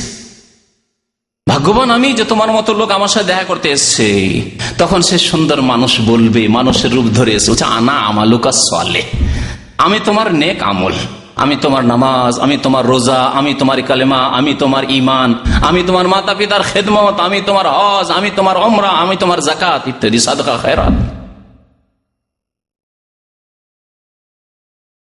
ফায়াকুল রব্বি আকিমিস সাআহ, আর এই বলা খুশিতে আর কি করবে দিশেহারা হয়ে যাবে, বলবে আল্লাহ আরে কবরে রেখে কি হবে, আল্লাহ তাড়াতাড়ি কিয়ামত করো। রব্বি আকিমিস সাআহ, আল্লাহ তাড়াতাড়ি কিয়ামত কায়েম করো, তাহলেই তো জান্নাতে যেতে পারো। জান্নাতের সুগন্ধি আসছে, জান্নাতের লেবাস পোশাক দেওয়া হচ্ছে, সরাসরি জান্নাতে যাবো। আল্লাহ তাড়াতাড়ি কিয়ামত হোক, তাড়াতাড়ি কিয়ামত হোক। হাত্তায়ের আর জাইলা আহলি ওয়া মালি, যাতে করে আমার পরিবারকে আমি পেয়ে যাই, আমার ধন সম্পদ পেয়ে যাই, অর্থাৎ আমার ধন সম্পদ যে রয়েছে, আমার নিয়ামত যে জান্নাতে রয়েছে তা আমি পুরোপুরি পেয়ে যাব। আল্লাহ তাড়াতাড়ি কিয়ামত কায়েম করো। নবী করিম সাল্লাল্লাহু আলাইহি ওয়াসাল্লাম বলছেন ওয়াইনাল আবদাল কাফের, কাফের বান্দা, কাফের মুনাফিক মুশরিক। অন্য হাদিসে রয়েছে বুখারী শরীফে যে মুনাফিক মুশরিক তো যে কোনো এমন পাপিষ্ট হোক না কেন, ফাতু আদরুহু ফি জাসাদিহি, তার দেহে তার আত্মা ফিরিয়ে দেওয়া হয়, ফেরেশতা আসে, তারপর জিজ্ঞাসা করে, ওই প্রশ্নগুলি করে, মান রাব্বুকা, তোমার রব কে? উত্তরে বলে হা হা লাদ্রি, আফসোস আফসোস, আক্ষেপ আক্ষেপ, লাদ্রি, কিছুই জানি না, কিছুই জানি না। বুখারী শরীফের হাদিসটিতে একটু পার্থক্যের সাথে রয়েছে, মুনাফিকরা বলবে সামিতুন নাসা ইয়াকুলুনা কাযা ফাকুলতু কাযা, আমি কিছু জানি না তেমন, তবে লোকদেরকে শুনতাম যারা নামাজ রোজা করতো তাদের কাছে শুনতাম যে এইরকম বলে যে আল্লাহ নাকি আছে, তারপরে আমাদের দিন নাকি ইসলাম, আর 5 ওয়াক্ত নামাজ ফরজ, এরকম বলতো তারা। আর বলতো যে আমাদের নবী নাকি মুহাম্মদ সাল্লাল্লাহু আলাইহি ওয়াসাল্লাম। নাস্তিক লোকেরা, মুনাফিক লোকেরা যারা মুসলিম সমাজে বসে আছে কিন্তু আসলে তারা মুসলিম নয়, এই ধরনের লোকেরা মুনাফিকরা বলবে। জি, নবী করিম সাল্লাল্লাহু আলাইহি ওয়াসাল্লাম বলছেন যে মা দীনুকা, জিজ্ঞাসা করে তোমার ধর্ম কি, বলবে হা হা লাদ্রি, আফসোস, কিছুই জানি না, কিছুই বলতে পারি না।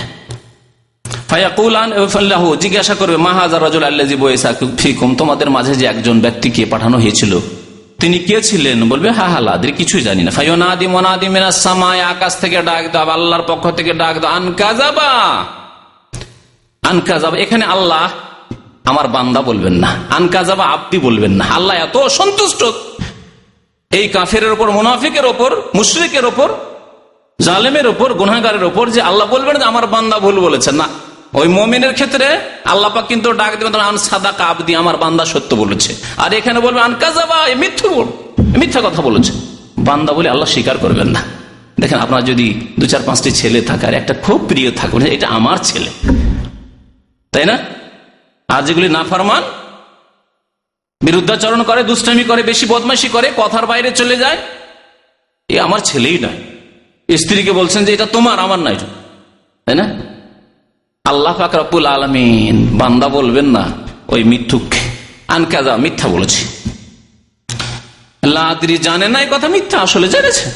তার কাছে খোঁজ খবর ছিল, দিন ইসলাম সম্পর্কে খবর ছিল, আল্লাহ সম্পর্কে খবর ছিল, সে জানতো যে মোহাম্মদ রাসূলুল্লাহ সাল্লাল্লাহু আলাইহি ওয়াসাল্লাম কে জানে না আজকে সারা বিশ্বে মোহাম্মদ রাসূলুল্লাহ সাল্লাল্লাহু আলাইহি ওয়াসাল্লামের ব্যক্তিত্বকে। আল্লাহ পাক ডাকে ফাফরিশুহু মিনান নারে, তার জন্য জাহান্নামের বিছানা বিছিয়ে দাও। ওয়ালবাসুহু মিনান নারে, জাহান্নামের লিবাস পোশাক পরিয়ে দাও। ওয়াফতাহু লাহু বাবান ইলান নার, জাহান্নামের দরজা তার জন্য খুলে দাও। ফায়াতিহি মিন হাররিহা ওয়াস সামুমিহা, জাহান্নামের তাপ আসতে থাকবে, জাহান্নামের বিষাক্ত হাওয়া আসতে থাকবে, লু হাওয়ার মতো। জাহান্নামের হাওয়া লুহার সাথে তুলনাই করা যায়। ওয়ায়ুযায়্যাকু আলাইহি কবরুহু, আর কবরকে সংকীর্ণ করে দেওয়া হবে, এমন সংকীর্ণ করা হবে আর কবরে চেপে ধরবে। নবী করিম সাল্লাল্লাহু আলাইহি ওয়াসাল্লাম বলেছেন হাত্তা তাখতালিফা আদলাহু, তার যে হাড়গুলো রয়েছে, এই পাঞ্জরার হাড়গুলি রয়েছে, এই দিকের হাড় এইদিকে চলে যাবে, ডান দিকের হাড় বাম দিকে চলে যাবে, বাম দিকের হাড় ডান দিকে চলে যাবে। আল্লাহু আকবার। আল্লাহ যেন আমাদেরকে কবর আযাব থেকে হেফাজত করেন। আল্লাহ আমাদেরকে কবর আযাব থেকে জান্নাত দেন, জাহান্নামের আযাব থেকে নাজাত দেন। ওয়ায়াতিহি রাজুলুন কাবিহুল ওয়াজহি, একজন খারাপ চেহারা নিয়ে আসে, বিকট চেহারা নিয়ে আসে। প্রশ্ন হয়ে গেল ফেল, বিকট চেহারা নিয়ে একজন এসেছে, মানুষের রূপ ধরে। কাবিহা সিয়াবে, আর নোংরা ময়লা কাপড় পরে এসেছে। মুনতেন রুই, আর একবারে দুর্গন্ধ ছড়াচ্ছে, সড়া গন্ধ আসছে। ফায়াকুল আবশির, তোমার জন্য সুসংবাদ নিয়ে এসেছি, কিন্তু বিল্লাযী ইয়াসুকা, সেই সুসংবাদ তোমাকে খুব খারাপ লাগবে। তোমার জন্য এমন সংবাদ নিয়ে এসেছি যে সংবাদ তোমার জন্য দুঃখজনক সংবাদ। মানুষকে বেশি লাঞ্ছিত করার জন্য দুঃসংবাদকে সুসংবাদ বলা হয়। কাউকে মারতে চাইছেন আর বলছেন যে তোকে মজা দেখাবো, বলেন না? মজা আবার কিসের আছে? মজা তো নেই, কিন্তু বেশি লাঞ্ছিত করার জন্য। তো তাই আবশের তাকে বলা হবে। হাজা ইয়ামুকাল্লাযী কুনতা তুআদ, এই দিনের কথাই বলা হয়েছিল যে একদিন কবরে আসতে হবে, তোমাকে বলা হয়েছিল, নবী বলেছিলেন, কোরআন হাদিসে ছিল, আলেমদের কাছ থেকে শুনেছিলে যে একদিন কবরে আসতে হবে। ফায়াকুলু মান আনতা, জিজ্ঞাসা করবে সেই কাফের, মুনাফিক, পাপিষ্ট, গুনাহগার, মুশরিক, জিজ্ঞাসা করবে মান আনতা, তুমি কে? এত খারাপ চেহারা নিয়ে আমার সামনে এসেছো, আমাকে ভয় লাগে, কে তুমি? ফাওয়াজহুকাল ওয়াজহু ইয়াজিউ বিশ-শাররি, তোমার চেহারা তো আমার জন্য মনে হচ্ছে অমঙ্গল নিয়ে এসেছে, আমার জন্য সর্বনাশ ডেকে নিয়ে এসেছে। ফায়াকুলু আনা আমালুকাল খাবিস, আমি তোমার খবিস আমল, তুমি ফজরে শুয়ে থাকতে, তোমার শিরক, কবরে গিয়ে সিজদা করতে, কবরে গিয়ে খাসি মোরগ জবাই করতে, তুমি গীবত করতে, চুগলখড়ি করতে, তুমি বেঈমানি আত্মসাৎ করেছিলে মানুষের ধন দৌলত, টাকা পয়সা ইত্যাদিতে, তোমার খবি, তুমি মা বাবাকে কষ্ট দিয়েছিলে ইত্যাদি ইত্যাদি। আনা আমালুকাল খাবিস, আমি তোমার খবিস আমল, খারাপ নোংরা আমলগুলি যে দুনিয়াতে করেছিলে, তাই তুমি জিনা করেছিলে, তুমি মদ খেয়েছিলে, ওইগুলি আমাকে আল্লাহ তোমার কাছে পাঠিয়েছেন।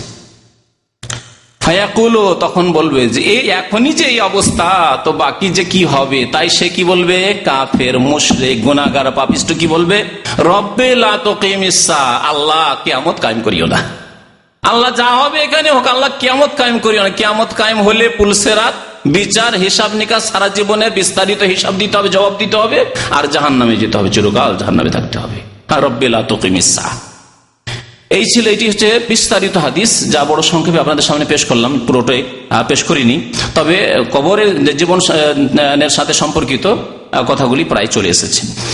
আর একটি হাদিস রয়েছে, যে হাদিস দ্বারা আমরা জানতে পারি যে একটি গুরুত্বপূর্ণ বিষয়, যারা মারা যায়, মারা যাওয়ার পরে তাদের আপনজনদের সাথে, পরিচিত ব্যক্তিদের সাথে দেখা সাক্ষাৎ হয় কিনা, অনেকেই প্রশ্ন করেন। এই হাদিসটি নাসাইতে রয়েছে, তাদের সাথে দেখা সাক্ষাৎ হয়, এই হাদিস প্রমাণ করে। নবী করিম সাল্লাল্লাহু আলাইহি ওয়াসাল্লাম এই হাদিসে বলেছেন যে যখন মুমিনের মওতের সময় চলে আসে, তখন রহমতের ফেরেশতা আসামু আলাইহি,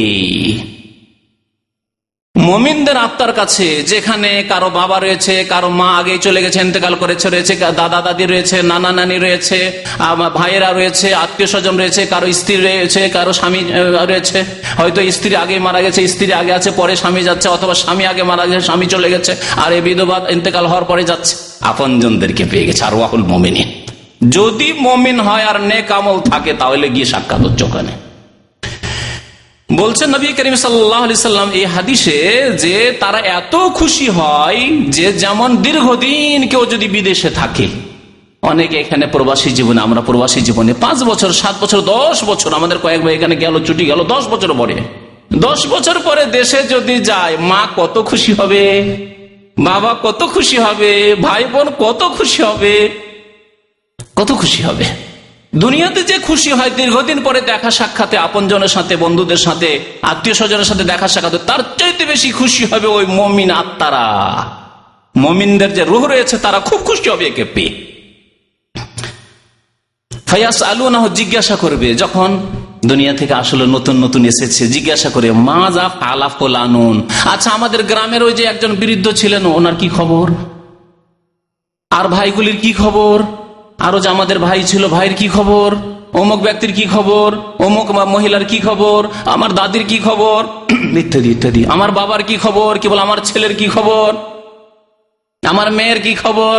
আমার নাতির কি খবর? এই জিজ্ঞেস করবে। অমুক সাহেবের কি খবর? অমুক নেতা চেয়ারম্যানের কি খবর? অমুক এমপির কি খবর? বলছে, আরে ও তো মারা গেছে, মারা গেছে। বলছেন নবী করিম সাল্লাল্লাহু আলাইহি ওয়াসাল্লাম, ফায়াসআলুনাহু, আত্মারা জিজ্ঞাসা করে, মাজা ফাআলা ফুলানুন ওয়া ফুলানুন, অমুক অমুকের কি হয়েছে, মাজা ফাআলা ফুলান, ফায়াকুলুনা দাউহু, তারা আবার আপোষে একে অপরকে বলতে লাগবে যে এত তাড়াহুড়া করিও না, এখন ছাড়ো, একটু আরাম তো করতে দাও। এখন চিন্তায় আছে, দুনিয়া ছেড়ে এসেছে, স্ত্রী ছেড়ে এসছে, কেউ কেউ স্বামী ছেড়ে এসেছে, কেউ ভাই বোন ছেড়ে এসছে, বাবা মা ছেড়ে এসছে, ধন দৌলত ছেড়ে এসছে, বাড়ি ঘর ছেড়ে এসছে, চাকরি বাকরি ছেড়ে এসছে। একটা চিন্তায়, দুনিয়ার চিন্তায় রয়েছে।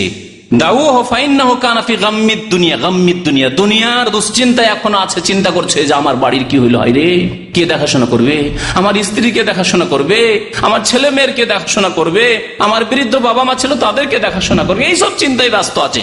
একটু ওকে সময় নিতে দাও, ছেড়ে দাও, তাড়াহুড়া করিও না, এই জবাবগুলি পরে নেব। তারপরে জিজ্ঞাসা করে কি খবর, কি খবর। ফাইজা কালা আমা আতাকুম, তারপরে যখন আবার কথাবার্তা হইতে লাগে, একটু পরে, আরাম বিশ্রামের পরে, তখন এ বলে যে নতুন গিয়েছে, নতুন মেহমান দুনিয়া থেকে গিয়েছে।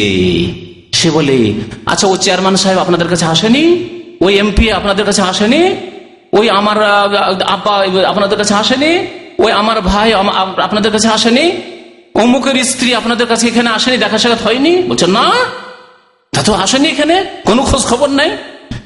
কালু জোহেবাবে হেলা উম্মেহিল হাবিয়া, তাহলে বোঝা যাচ্ছে হাবিয়া নামক জাহান্নামে নিয়ে যাওয়া হয়েছে। হাবিয়া জাহান্নামের একটি নাম হচ্ছে, দোজখের নাম হচ্ছে হাবিয়া। যখন এখানে আসেনি চেয়ারম্যান সাহেব, এমপি সাহেব, মিনিস্টার সাহেব এখানে আসেনি, আরে মারা গেছে তো, অনেক দিন হয়ে গেল, আমার আগেই মারা গেছে, আসেনি, তাহলে ও জাহান্নামে চলে গেছে, জাহান্নামে চলে গেছে। তাহলে এর দ্বারা কি বোঝা গেল যে দুনিয়া থেকে যে যায় মেহমান, নতুন মেহমান দুনিয়া থেকে পাড়ি দিয়ে আখেরাতের দিকে যদি মমিন হয়, তাহলে মমিন আত্মার সাথে সাক্ষাৎ হয়। নবী করিম সাল্লাল্লাহু আলাইহি ওয়াসাল্লামের ওই হাদিসটি দ্বারাও এই বিষয়টি আরো প্রমাণিত হয়। একবার ফাতেমা রাদিয়াল্লাহু তাআলা আনহা, নবী করিম সাল্লাল্লাহু আলাইহি ওয়াসাল্লাম মৃত্যু শয্যায়, ইন্তেকালের পূর্ব মুহূর্তে নবী করিম সাল্লাল্লাহু আলাইহি ওয়াসাল্লাম কানে কানে ফাতেমাকে একটু ইশারা করলেন, তোমার সাথে একটা কথা বলবো। কথা বললেন। একবার যখন কথা বললেন, ফাতেমা রাদিয়াল্লাহু তাআলা আনহা তখন কান্না শুরু করলেন, কান্নায় ভেঙে পড়লেন তিনি। নবী করিম সাল্লাল্লাহু আলাইহি ওয়াসাল্লাম আরেকবার ইশারা করলে বললেন যে একটু কথা বলবো। কানটা এগিয়ে নিয়ে গেলেন, ফাতেমা রাদিয়াল্লাহু তাআলা আনহা নবী করিম সাল্লাল্লাহু আলাইহি ওয়াসাল্লাম আরেকবার কথা বলে ফাসাররা, তার সাথে চুপি সুরে কথা বলে, কানে কানে কথা বললেন। সাথে সাথে একটু আগে কান্না করছিলেন ফাতেমা রাদিয়াল্লাহু তাআলা, হাসতে শুরু করলেন। এই দৃশ্য মা আয়েশা রাদিয়াল্লাহু তাআলা আনহা দেখছিলেন। তখন জিজ্ঞাসা করেন, নবী করিম সাল্লাল্লাহু আলাইহি ওয়াসাল্লামের ইন্তেকাল হয়ে গেল, দাফন কাফন হয়ে গেল, তারপরে আয়েশা রাদিয়াল্লাহু তাআলা আনহা জিজ্ঞাসা করলেন। প্রথমে জিজ্ঞাসা করেছে, তখন বলেন যে না, নবী করিম সাল্লাল্লাহু আলাইহি ওয়াসাল্লামের একটি সির গোপনীয় বিষয় আল্লাহ নবী কানে কানে বলেছেন, সুতরাং তোমাদেরকে বলবো না। কিন্তু যখন নবী সাল্লাল্লাহু আলাইহি ওয়াসাল্লাম বিদায় নিলেন, তারপরে বারবার করে পিড়াপিড়ি করে জিজ্ঞাসা করা শুরু করলেন, আয়েশা রাদিয়াল্লাহু তাআলা, বলো, একবার তুমি কান্না করলে আল্লাহ নবীর কথা শুনে, তোমার আব্বার কথা শুনে, আর একবার তুমি হাসতে লাগলে কেন, হঠাৎ করে কেমন করে তোমার হাসি আসলে বুঝতে পারলাম না। বললেন ফাতেমা যখন রাদিয়াল্লাহু তাআলা আনহা, আমার আব্বা রাসূলুল্লাহ সাল্লাল্লাহু আলাইহি ওয়াসাল্লাম যখন বললেন যে মা আর বাঁচবো না, আমি বেশিক্ষণ বাঁচবো না, থাকবো না, তখন আমি কান্না শুরু করলাম। তারপরে দ্বিতীয়বার যখন আমার সাথে কানে কথা বললেন যে মা চিন্তা করিও না, আমার পরিবারের, আমার বংশের প্রথম ব্যক্তি যে আমার সাথে সাক্ষাৎ করবে সে তুমি তাড়াতাড়ি চলে আসবে আমার কাছে, আমার কাছে চলে আসবে। ফাতেমা রাদিয়াল্লাহু তাআলা আনহা শুনে হাসতে শুরু করলেন, আলহামদুলিল্লাহ, আব্বার কাছে চলে যাব। কতদিন পরে তাঁর ইন্তেকাল হয়েছিল, আল্লাহ নবীর ইন্তেকালের বলতে পারেন কেউ? হ্যাঁ, মাত্র 6 মাস। আর 6 মাসও তিনি অসুস্থ, আব্বার শোকে অসুস্থ অবস্থায় কাটিয়েছিলেন। অসুস্থ অবস্থা থেকে 6 মাস পরে তার ইন্তেকাল হয়ে গেল। দেখেন, এই বিষয়টি আমি এই জন্যই বলছি আপনাদের সামনে যে আমরা যখন দুনিয়া ছেড়ে যাব, কেউ দুনিয়া ছেড়ে যেতে রাজি নয়, কিন্তু যখন আমরা আখিরাতের দিকটা ভালো করে লক্ষ্য রাখবো, তখন দুনিয়ার উপর মায়া আমাদের তেমন থাকবে না। আমাদের দুনিয়ায় যদি আপনজন কেউ থাকে, তাহলে আপনজন অনেকে চলে গেছে। যদি আমরা সৎ কর্মশীল হয়ে যাই, নেক আমল করে যাই, আল্লাহ যদি ভালো করে ইবাদত বন্দেগী করে যাই, আখিরাতে পাড়িয়ে দিই, তাহলে যদি ছেলে মেয়েদেরকে ছেড়ে যাই, তো আব্বা আম্মাকে পেয়ে যাব, দাদা দাদিকে পেয়ে যাব, নানা নানিকে পেয়ে যাব, অনেক ভাই ব্রাদার বন্ধু বান্ধবকে পেয়ে যাব, অনেক আলেম ওলামাকে পেয়ে যাব, আল্লাহর নেক বান্দাদেরকে পেয়ে যাব, তাদের সংসর্গ পেয়ে যাব। ফাতেমা রাদিয়াল্লাহু তাআলা হেসে দিলেন। অথচ তাকে যে বলা হল তুমি তাড়াতাড়ি চলে আসবে, তো এখানে একটা দিকেও আছে যে তুমি হাসানকে ছেড়ে চলে যাবে, হোসাইনকে ছেড়ে চলে যাবে, তোমার স্বামী আলীকে ছেড়ে চলে যাবে, এটা ঠিক নয় কি? মাত্র 6 মাস পরে ইন্তেকালের সুসংবাদ, যে তুমি তাড়াতাড়ি আমার কাছে চলে আসছো, তার মানে স্বামী ছেড়ে তুমি চলে আসবে। স্বামীর ওপর মায়া ছিল না? হাসান হোসেনের উপর মায়া ছিল না? মোহসেনের উপর মায়া ছিল না? অবশ্যই মায়া ছিল, তাদেরকে তুমি ছেড়ে চলে আসবে। কিন্তু আমি ছেড়ে যাব কোথায়? মুহাম্মদুর রাসূলুল্লাহ সাল্লাল্লাহু আলাইহি ওয়াসাল্লাম, আমার আব্বার কাছে চলে যাব। খুশি খুশি। তো আমাদের যদি ওইরকম অবস্থা, আমরা ইমান তৈরি করতে পারি যে আলহামদুলিল্লাহ আমার ছেলে মেয়েকে যদি আমি এতিম করে চলে যাই, আমার স্ত্রীকে বিধবা করে চলে যাই, তা আমার দাদা দাদি চলে গেছে, কারো মা বাবা চলে গেছে, কারো আর কেউ আপনজন, অনেক আত্মীয় স্বজন চলে গেছে, অনেক নেক মানুষরা যাদেরকে অন্তর থেকে ভালোবাসতো তারা চলে গেছে, তাদের সাথে থাকবো গিয়ে, তাদের সাথে থাকবো গিয়ে আলহামদুলিল্লাহ। আসল বিষয় হচ্ছে ইমান সুন্দর হওয়া আর আমল সুন্দর হওয়া। ইমান এবং আমল সুন্দর যদি থাকে তো দুনিয়াতেও শান্তি রয়েছে, আর আখেরাতে গেলে তো শান্তি অবশ্যই রয়েছে। আসল শান্তি রয়েছে আখেরাতের শান্তি, কবরের জীবনের শান্তি, পরকালের শান্তি।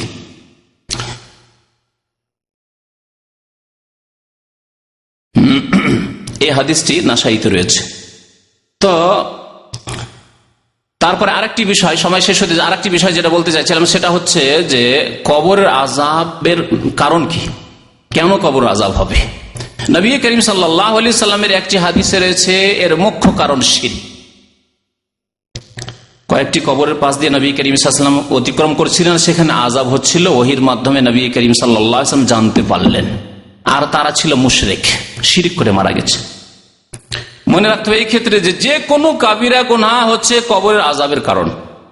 যে কোনো কাবিরা গুনাহ, শিরক করা, কুফরি করা, মুনাফিকি, নামাজ ত্যাগ করা, রোজা ছাড়া, যাকাত না দেওয়া, হজ ফরজ হয়েছে হজ না করা, হজ না করে মরে যাওয়া ইত্যাদি, মাতা পিতার সেবা না করা, মাতা পিতাকে কষ্ট দেওয়া, জেনা ব্যভিচার করা, মাদক দ্রব্যর ব্যবহার ইত্যাদি, যত রকমের খুন করা, যতগুলি গুনাহ রয়েছে, গীবত করা, চুগলখড়ি করা, পেশাব থেকে না বাঁচা, এর মধ্যে দু চারটি কাবিরা গুনহার কথা হাদিসে উল্লেখ আছে। বাকি মনে রাখতে হবে যে কোনো কাবিরা গুনাহ হচ্ছে কবরের আযাবের কারণ। সুতরাং কাবিরা গুনাহ থেকে সব সময় বেঁচে থাকতে হবে, আর সাগিরা থেকেও বাঁচাতে হবে। কারণ সাগিরা যদি ঘন ঘন হইতে লাগে, বেশি বেশি হইতে লাগে, সেটাই কাবিরাতে বড় গুনাহে পরিণত হয়ে যাবে, যেমন হাদিসে রয়েছে। সুতরাং ছোট গুনাহ থেকেও নিজেকে বাঁচিয়ে রাখতে হবে, কাবিরা থেকে তো অবশ্যই বেঁচে থাকতে হবে। কারণ কাবিরা গুনাহ মানুষকে ধ্বংস করে দেয়, মানুষকে ধ্বংস করে দেয়, মানুষের ইমানকে ধ্বংস করে দেয়, মানুষের আমলকে ধ্বংস করে দেয়। তো নবী করিম সাল্লাল্লাহু আলাইহি ওয়াসাল্লামের একটি হাদিস রয়েছে শিরকের কথা, সেই হাদিসের একটা অংশ আপনাদেরকে শোনাই। নবী সাল্লাল্লাহু আলাইহি ওয়াসাল্লাম একবার মদিনায় একটি বাগানের পাশ দিয়ে যাচ্ছিলেন, নাজ্জার গোত্রের, বানু নাজ্জারের, আর চেপেছিলেন তিনি খচ্চরে। খচ্চর ঘোড়ার চাইতে ছোট হয় আর গাধার চাইতে বড় হয় খচ্চর। ওয়ানাহানু মাহু, সাহাবারা বলছেন আমরাও তার সাথে ছিলাম। যায়েদ বিন সাবিত রাদিয়াল্লাহু তাআলা বলছেন আমি সাথে ছিলাম। হঠাৎ করে খচ্চরটি লাফ দিয়ে উঠেছে, লাফ দিয়ে উঠেছে, নবী সাল্লাল্লাহু আলাইহি ওয়াসাল্লাম পিঠে চেপে আছেন, লাফ দিয়ে উঠেছে। ফাকাদাত তুলকিহি, এমন হে লাফ দিয়ে উঠেছে মনে হচ্ছে নবী সাল্লাল্লাহু আলাইহি ওয়াসাল্লামকে ফেলে দিবে পিঠ থেকে। ওয়াইজা আকবরুন সিত্তাতুন আও খামসাতুন আও আরবাতুন, আর সেখানে হয় 6টি বা 5টি বা 4টি কবর ছিল, বর্ণনাকারী সন্দেহ। নবী করিম সাল্লাল্লাহু আলাইহি ওয়াসাল্লাম জিজ্ঞাসা করলেন মান ইয়ারিফু আসহাবা হাযিহিল আকবর, এই কবরবাসীদেরকে কে চেনে, এখানে কাদের কবর আছে, কারা এখানে আছে। ফাকালা রাজুলুন, একজন বলেন আমি চিনি। ফামাতা মাতা হাওলাই, জিজ্ঞাসা করেন নবী করিম সাল্লাল্লাহু আলাইহি ওয়াসাল্লাম যে এরা কখন মারা গেছে, বলেন কালু মাতু ফিল ইশরাকে, এরা শিরকের অবস্থায় মারা গেছে, এরা শিরকের অবস্থায় মারা গেছে। তাহলে পুতুল পূজার শিরক হোক, আর কবরে সেজদা করা শিরক হোক, আর কবরে খাসি মোরগ জবাই করা শিরক হোক, আর কবরে চাদর চড়ানোর শিরক হোক, আর কবরে গিয়ে ফরিয়াদ করা সন্তান চাওয়ার শিরক হোক, আর কবরে গিয়ে রোগ ভালো করার আশা করা এই শিরক হোক, আর তাবিজ বাঁধাই শিরক হোক, আর আল্লাহ ছাড়া অন্যের কসম করাই শিরক হোক, লোক দেখানো আমলের শিরক হোক, ছোট শিরক হোক আর বড় শিরক হোক, শিরক হচ্ছে মুখ্য কারণ কবরের আযাবের। এই হাদিসটি দ্বারা জানা গেল। নবী সাল্লাল্লাহু আলাইহি ওয়াসাল্লাম বললেন যে এরা কখন মারা গেছে, সাহাবী বললেন যে এরা শিরকের অবস্থায় মারা গেছে। তারপরে নবী করিম সাল্লাল্লাহু আলাইহি ওয়াসাল্লাম বললেন ইন্না হাযিহিল উম্মাহ তুবতালা ফি কুবুরিহা, এই উম্মতের লোকদেরকে কবরে পরীক্ষা করা হবে, এবং পরীক্ষার পরে যদি পরীক্ষা উত্তীর্ণ না হতে পারে, পাশ না করতে পারে, তাহলে তাদেরকে আযাব দেওয়া হবে। তারপরে নবী করিম সাল্লাল্লাহু আলাইহি ওয়াসাল্লাম বললেন যে তোমাদেরকে এখানে যে আযাব হচ্ছে আমি শুনতে পাচ্ছি। যদি এই আশঙ্কা, এই ভয় না থাকতো যে আমি যদি আজকে তোমাদেরকে শুনিয়ে দিই তো তোমরা কাউকে দাফনই করবে না, ভয়া দাফন করে ছেড়ে দেবে, লাশকে মাটিতে রেখে ফেলে দেবে, যে মাটির নিচে দিবই না, বাবা মারা গেছে মাটির উপরে ফেলে রেখে দিবেন, পচবে সরবে। মা মারা গেছে রেখে দিবেন, স্ত্রী মারা গেছে রেখে দিবেন, স্বামী মারা গেছে রেখে দিবেন ভয়ে। যদি তোমাদেরকে কবর অবস্থা শুনিয়ে দিই, মুসলিম শরীফের হাদিস। বলছেন নবী লাউলা আল্লাহ তাদাফানু, আমার এই আশঙ্কা ভয় যদি না হইতো যে তোমরা দাফন করা ছেড়ে দিবে, মাইয়াতকে মৃতকে দাফন করা ছেড়ে দিল্লাহ আউতুল্লাহ, তবে আল্লাহর কাছে আমি দোয়া করতাম আইয়ুসমিআকুম মিন আযাবিল কবরি আল্লাযী আসমা মিনহু, যেই কবরের আযাব আমি শুনতে পাচ্ছি, এই পশু এই খচ্চর শুনতে পাচ্ছে, সেটা তোমাদেরকেও শোনাই দিতাম। কিন্তু ভয় যদি তোমরা শুনতে পাও তো এত ভীত সন্ত্রস্ত হয়ে যাবে যে কেউ কাউকে দাফন করবে না, মাটিতে দাফনই করবে না। সুম্মা আকবালা আলাইনা বিওয়াজহি, তারপর নবী করিম সাল্লাল্লাহু আলাইহি সাল্লাম ফিরে দেখলেন সাহাবায়ে কেরামদেরকে আর বললেন তাআউযু বিল্লাহি মিন আযাবিন নার, জাহান্নামের আযাব থেকে আল্লাহর কাছে আশ্রয় কামনা করো। কালু সাহাবারা নাউযু বিল্লাহি মিন আযাবিন নার, বললেন তাআউযু বিল্লাহি মিন আযাবিল কবর, কবর আযাব থেকে আল্লাহর কাছে পানাহ চাও, আশ্রয় কামনা করো। সাহাবারা নাউযু বিল্লাহি মিন আযাবিল কবর, তাআউযু বিল্লাহি মিনাল ফিতানি মা যাহারা মিনহা ওয়া বাতান, ফিতনা থেকে প্রকাশ্য অপ্রকাশ্য গোপনীয় সমস্ত রকমের ফিতনা আপদ বিপদ থেকে আল্লাহর কাছে তোমরা পানাহ চাও, আশ্রয় চাও। সাহাবায়ে কেরাম সেই দোয়া নাউযু বিল্লাহি মিনাল ফিতানি মা যাহারা মিনহা ওয়া বাতান। নবী সাল্লাল্লাহু আলাইহি ওয়াসাল্লাম চতুর্থবারে বললেন তাআউযু বিল্লাহি মিন ফিতনাতিদ দাজ্জাল, দাজ্জালের ফিতনা থেকে, দাজ্জালের সমস্যা থেকে, দাজ্জালের ঈমান হরণ করা থেকে আল্লাহর কাছে তোমরা পানাহ চাও। সাহাবারা বলেন নাউযু বিল্লাহি মিন ফিতনাতিদ দাজ্জাল, দাজ্জালের ফিতনা থেকে আল্লাহ তোমার আশ্রয় কামনা করি। সহিহ মুসলিমের হাদিস। এই হাদিস দ্বারা বুঝতে পারলাম যে কবর আযাব হওয়ার মুখ্য কারণ হচ্ছে শিরক। এছাড়া যতগুলি কাবিরা গুনাহ রয়েছে, আরেকটি হাদিসে রয়েছে 2 কবরে আযাব হচ্ছিল, বুখারী মুসলিম শরীফের হাদিস। নবী করিম সাল্লাল্লাহু আলাইহি ওয়াসাল্লাম শুনতে পেলেন এখানেও ফাসামিয়া সাওতা ইনসানাইনি ইউআযাবানি ফি কুবুরিহিমা, 2 মানুষের আওয়াজ শুনতে পাচ্ছেন যে কবরে তাদের আওয়াজ হচ্ছে, আযাব চিৎকার করছে, কবর আযাব হচ্ছে। নবী করিম সাল্লাল্লাহু আলাইহি ওয়াসাল্লাম শুনতে পাচ্ছেন, বলে ইন্নাহুমা লা ইউআযাবানি ওয়া মা ইউআযাবানি ফি কাবীর, এদেরকে আযাব হচ্ছে কিন্তু খুব বড় কাজ নয়, কাবিরা গুনাহ, কিন্তু এমন বড় মুশকিল কাজ ছিল না, ইচ্ছা করলে তারা এই কাবিরা গুনাহ থেকে বাঁচতে পারত, সহজ ব্যাপার ছিল। তারপরে সংক্ষেপে বলছেন নবী করিম সাল্লাল্লাহু আলাইহি ওয়াসাল্লাম বলেন আম্মা আহাদুহুমা ফাকানা ইয়ামশি বিন নামিমা, তাদের একজন চুগলখড়ি করে বেড়াইতো। চুগলখড়ি করা মানে ফিতনার জন্য, লড়াই ঝগড়া বিবাদ লাগিয়ে দেওয়ার জন্য একজনের কথা আরেকজনের কাছে পৌঁছে দেওয়া। কখনো হয়তো আমি বা আপনি কোন ব্যক্তি কোন একটি লোকের কোন দোষ একটা উল্লেখ করলেন, বললেন কিছু যেটা ও শুনলে হয়তো খারাপ লাগবে, হয়তো কাজ কর্মে কোনো জায়েজও হইতে পারে, না জায়েজও হইতে পারে। অনেক সময় প্রয়োজনে বিবাহ শাদী লাগছে, আর জিজ্ঞাসা করছে ভাই ওই ছেলে বিয়ে করতে চায়, তাকে বিয়ে দেওয়া যাবে? তাহলে আসল কথা বলতে হবে। এই গীবত জায়েজ, এটাকে গীবত সম্পর্কে আলোচনা করেছি। আর আরেকজন লোক এসে শুনছিল এরকম যে ওই যে বিয়ের জন্য যে দেখতে জামাই দেখতে এসছে বা মেয়ে দেখতে এসছে, ওদেরকে বললো যে না মেয়েটি ভালো নয়, ছেলেটি ভালো নেই। শুনে গিয়ে ওই মেয়ের বাড়িতে বা ছেলের বাড়িতে গিয়ে জানিয়ে দিল, আর জানো তোমাদের বিয়েটা কেন ভাঙলো? এই জন্যই তো ভাঙলো, ওই যে লোকটি জানছো না, ওই যে অমুক হাফেজ সাহেব, ওকে জিজ্ঞাসা করেছিল যে লোকটি কেমন, মেয়েটি কেমন, বলছে না ভালো না, খবরদার এখানে বিয়ে দিয়েন না, সমস্যা হবে। আর কি না হইতে পারে বলুন? মারামারি, জীবনও নিয়ে নিতে পারে, আমাদের বিয়ে ভাঙালি তুই, সারা জীবনের জন্য শত্রুতা। এই হচ্ছে চুগলখড়ি। তাহলে ফিতনা লাগাবার জন্য, ঝগড়া বিবাদ লাগাবার জন্য যদি একের কথা অন্যকে পৌঁছানো হয়, তার নাম হচ্ছে চুগলখড়ি। কিন্তু সংশোধনের জন্য যদি কারো কথা পৌঁছানো হয়, অথবা কারো উপকার করার জন্য, ভাই আমার একটা মেসেজ আছে, খবর আছে, তো অমুক ভাই ওর কাছে টেলিফোন নাই, খবরটা পৌঁছে দিন যেন এই কাজটি করে, ভালো না মন্দ কাজ?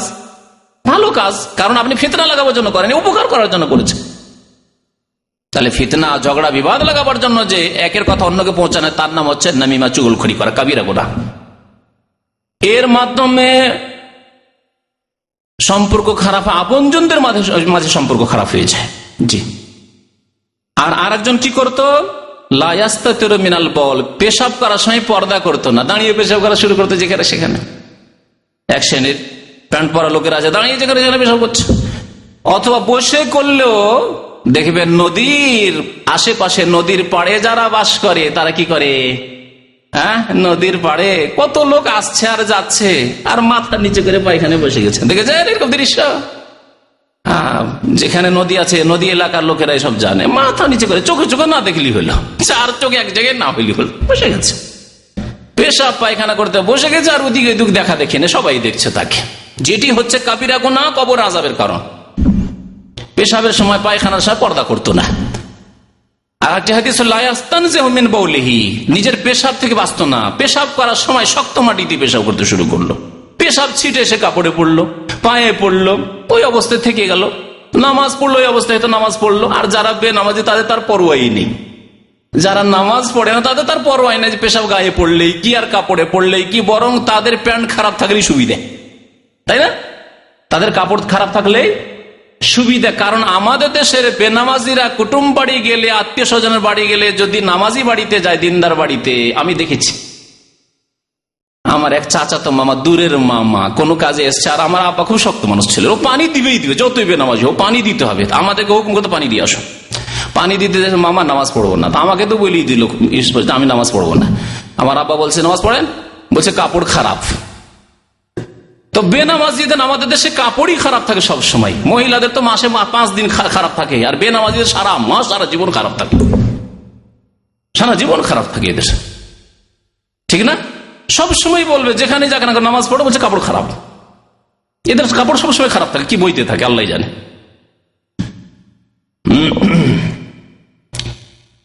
তো নবী করিম সাল্লাল্লাহু আলাইহি সাল্লাম এই হাদিসে কবরের আযাবের কারণের কথা উল্লেখ করলেন। এছাড়া আর একটি বিষয় আছে, কিন্তু 10টা বেজে গেছে, গুরুত্বপূর্ণ বিষয়, খুব সংক্ষেপে আমি বলে দিচ্ছি বিষয়টি। সেটা হচ্ছে কবরের আযাব সম্পর্কে যারা সন্দিহান, দেখতে পায় না কেমন করে মানব, যারা ইসলামের ধার ধারে না, জাতিতে মুসলমান, নামে মুসলমান, তাদের সন্দেহ এইরকম স্বাভাবিক ব্যাপার। দেখতে পাই না কেমন করে বিশ্বাস করবো কবরের আযাব হচ্ছে না হচ্ছে না? হুজুরদের কথা, আরে হুজুরদের কথা না, হুজুরদের হুজুর, আপনাদের হুজুর মুহাম্মদ রাসূলুল্লাহ সাল্লাল্লাহু আলাইহি সাল্লামের কথা, যাকে কাফের আবু জাহাল, আবু লাহাব যারা ঈমান নিয়ে আসেনি, তারাও বলেছিল as-সাদিক আল-আমিন, চিরসত্য এবং বিশ্বস্ত, তারা এই উপাধি দিয়েছিল মক্কার কাফেররা। যদি কালেমা লা ইলাহা ইল্লাল্লাহ তিনি না নিয়ে আসতেন তাদের কাছে, তাহলে তারা তাকে সাদেক আমিন এই উপাধি দিয়েছিল, এবং টাকা পয়সা আমানত সব জমা রাখতো নবী করিম সাল্লাল্লাহু আলাইহি ওয়াসাল্লামের বাড়িতে। তিনি বলেছেন। তো এই বিষয়টি খুব সংক্ষেপে বলে দিচ্ছি, এই সন্দেহ কেমন করে দূর করে। প্রথম কথা এই সংবাদ দিয়েছেন চিরসত্যবাদী যিনি মুহাম্মদুর রাসূলুল্লাহ সাল্লাল্লাহু আলাইহি ওয়াসাল্লাম। কোরআনে ইঙ্গিত রয়েছে, যে আয়াতগুলি বলেছি আর ফিরাচ্ছি না, আর হাদিসে স্পষ্ট রয়েছে যে কবরে আযাব হয়, কবরে নিয়ামত হয়, সৎ লোকদের জন্য আল্লাহর নিয়ামত রয়েছে, অসৎ লোকদের জন্য আযাব রয়েছে। দ্বিতীয় বিষয় হচ্ছে যে ইমানের একটি মৌলিক শর্ত হচ্ছে না দেখে বিশ্বাস করা, আল্লাযীনা ইউমিনুনা বিল গায়ব, আল্লাহ সূরা বাকারা প্রথম দিকে বলেছেন, না দেখে ঈমান নিয়ে আসে। দেখিয়ে দিলে পরীক্ষাই থাকতো না। আল্লাহ যদি শুনিয়ে দিতেন কবরের আযাব, যদি দেখিয়ে দিতেন, একবার জীবনে দেখিয়ে দিলে, তাহলে বেনামাজি থাকতো না, দেশে থাকতো না।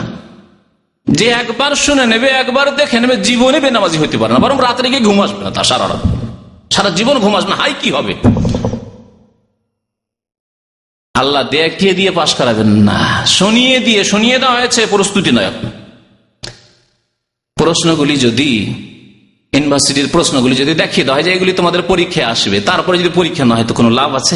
দেখিয়ে দেওয়া হয়েছে প্রশ্ন, আউট করে দেওয়া হয়েছে প্রশ্ন, তাহলে প্রশ্ন আউট করলে তো লাভ নাই। আল্লাহ পাক না দেখে ঈমানের শর্ত লাগিয়েছেন, আল্লাহকে দেখেননি। তারপরে শুধু কবর আযাব সম্পর্কে কেন, যে ব্যক্তি কবর আযাবকে না দেখি না সেজন্য অস্বীকার, আল্লাহকে দেখেছে নাকি? আল্লাহকে দেখেনি। ওহী দেখেছে যে কোরআন নাযিল হয়েছে আল্লাহর পক্ষ থেকে, লৌহে মাহফুজ থেকে, দেখেনি, তাহলে কেমন করে বিশ্বাস করছেন? নবী বলছেন আমার কাছে ওহী হচ্ছে, কেমন করে বিশ্বাস করলেন? 5 ওয়াক্ত নামাজ মেরাজ থেকে নিয়ে আসেন, আপনি দেখেছেন না? কেউ দেখেছে? কোন সাহাবী দেখেছেন যে 5 ওয়াক্ত নামাজ মেরাজ থেকে নবী সাল্লাল্লাহু আলাইহি ওয়াসাল্লাম নিয়ে আসেন? কেমন করে মানলেন আপনি? জান্নাত দেখেছেন? জাহান্নাম দেখেছেন? কিছুই দেখেননি। তাহলে না দেখে ঈমান নিয়ে আসা ছাড়া কোনো উপায় নেই, আর মুমিন মুসলিম হতে পারবেন না। দুটি বিষয় বললাম। তৃতীয় বিষয় শুনেন, শাহ ওলিউল্লাহ মুহাদ্দিস দেহলভী রাহমাতুল্লাহ আলাইহি বলেছেন যে কবরের আযাবটি ঠিক স্বপ্নের মতো। যেমন স্বপ্নে একজন লোক শুয়ে আছে, এখানে ঘুম চলে এসছে, অনেক সময় বসে বসে স্বপ্ন দেখে, দেখে না? বসে বসে যে ঘুম চলে আসে, অতি স্বপ্ন দেখছে। একজন লোক এখানে শুয়ে আছে, আর সে বিভিন্ন দৃশ্য স্বপ্নে দেখছে, আর পাশে লোকেরা বসে আছে, কিছুই বুঝতে পারছে না। হয়তো ভালো দেখছে, মায়ের সাথে দেখা হয়ে গেল, বাবার সাথে দেখা হয়ে গেল, স্ত্রীর সাথে দেখা সাক্ষাৎ হয়ে গেল, ছেলে মেয়েদের সাথে আদর সবকিছু হয়ে গেল। এটা হইতে পারে, ভালো হইতে পারে, আবার মন্দ হইতে পারে।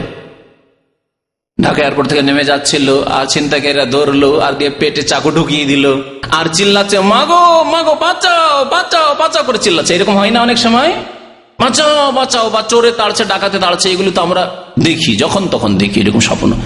চোর ডাকাতে শত্রুতে তাড়ছে আর পালিয়ে চলে যাচ্ছি, পালাচ্ছি, বাঁচাও বাঁচাও, পালাইতেও পারছি না, চিৎকার করছি, কেউ শুনছে কি শুনছে না কিছু বুঝতে পারছি না। পাশে লোক বসে আছে, এতগুলো লোক কেউ শুনতে পান? যেই লোক স্বপ্ন দেখছে আর তাকে চোর ডাকাতে মারধর করছে, টাকা পয়সা ছিনতাই করছে, জীবন নিয়ে নিচ্ছে, খুন করছে, কিছু বুঝতে পারেন আপনারা? পাশে বসে কিছুই বুঝতে পারে না কি হচ্ছে না হচ্ছে। তাহলে দুনিয়াতে স্বপ্নের অবস্থায় যখন আপনি বুঝতে পারছেন না যে কেমন করে এটা হচ্ছে, তাহলে কবর আযাবের কথা কি বুঝবেন আপনি, যেটা পরলৌকিক বিষয়, আখিরাতের বিষয়। 4 নম্বরে একটি কথা বলে শেষ করে দেব, সেটা হচ্ছে দুনিয়ায় বহু জিনিস রয়েছে, অনেক বিষয় রয়েছে বা অনেক বস্তু রয়েছে যে সম্পর্কে আমরা না দেখে বিশ্বাস করি, না দেখে বিশ্বাস করি। বিদ্যুৎ দিয়ে শুরু করি। বিদ্যুৎ, এই যে তারের মধ্যে কি আছে?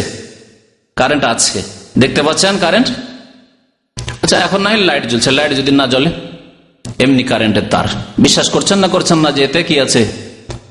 কারেন্ট আছে, বিশ্বাস করছে, যেখানে কারেন্ট সাথে জড়ানো আছে তার, বিশ্বাস করছেন আপনারা একবারে 100% বিশ্বাস এর মধ্যে কারেন্ট আছে। তারপরে আবার 110 220 কোন একটা আছে, হয় 110 আছে না হয় 220, তাও বিশ্বাস করছেন।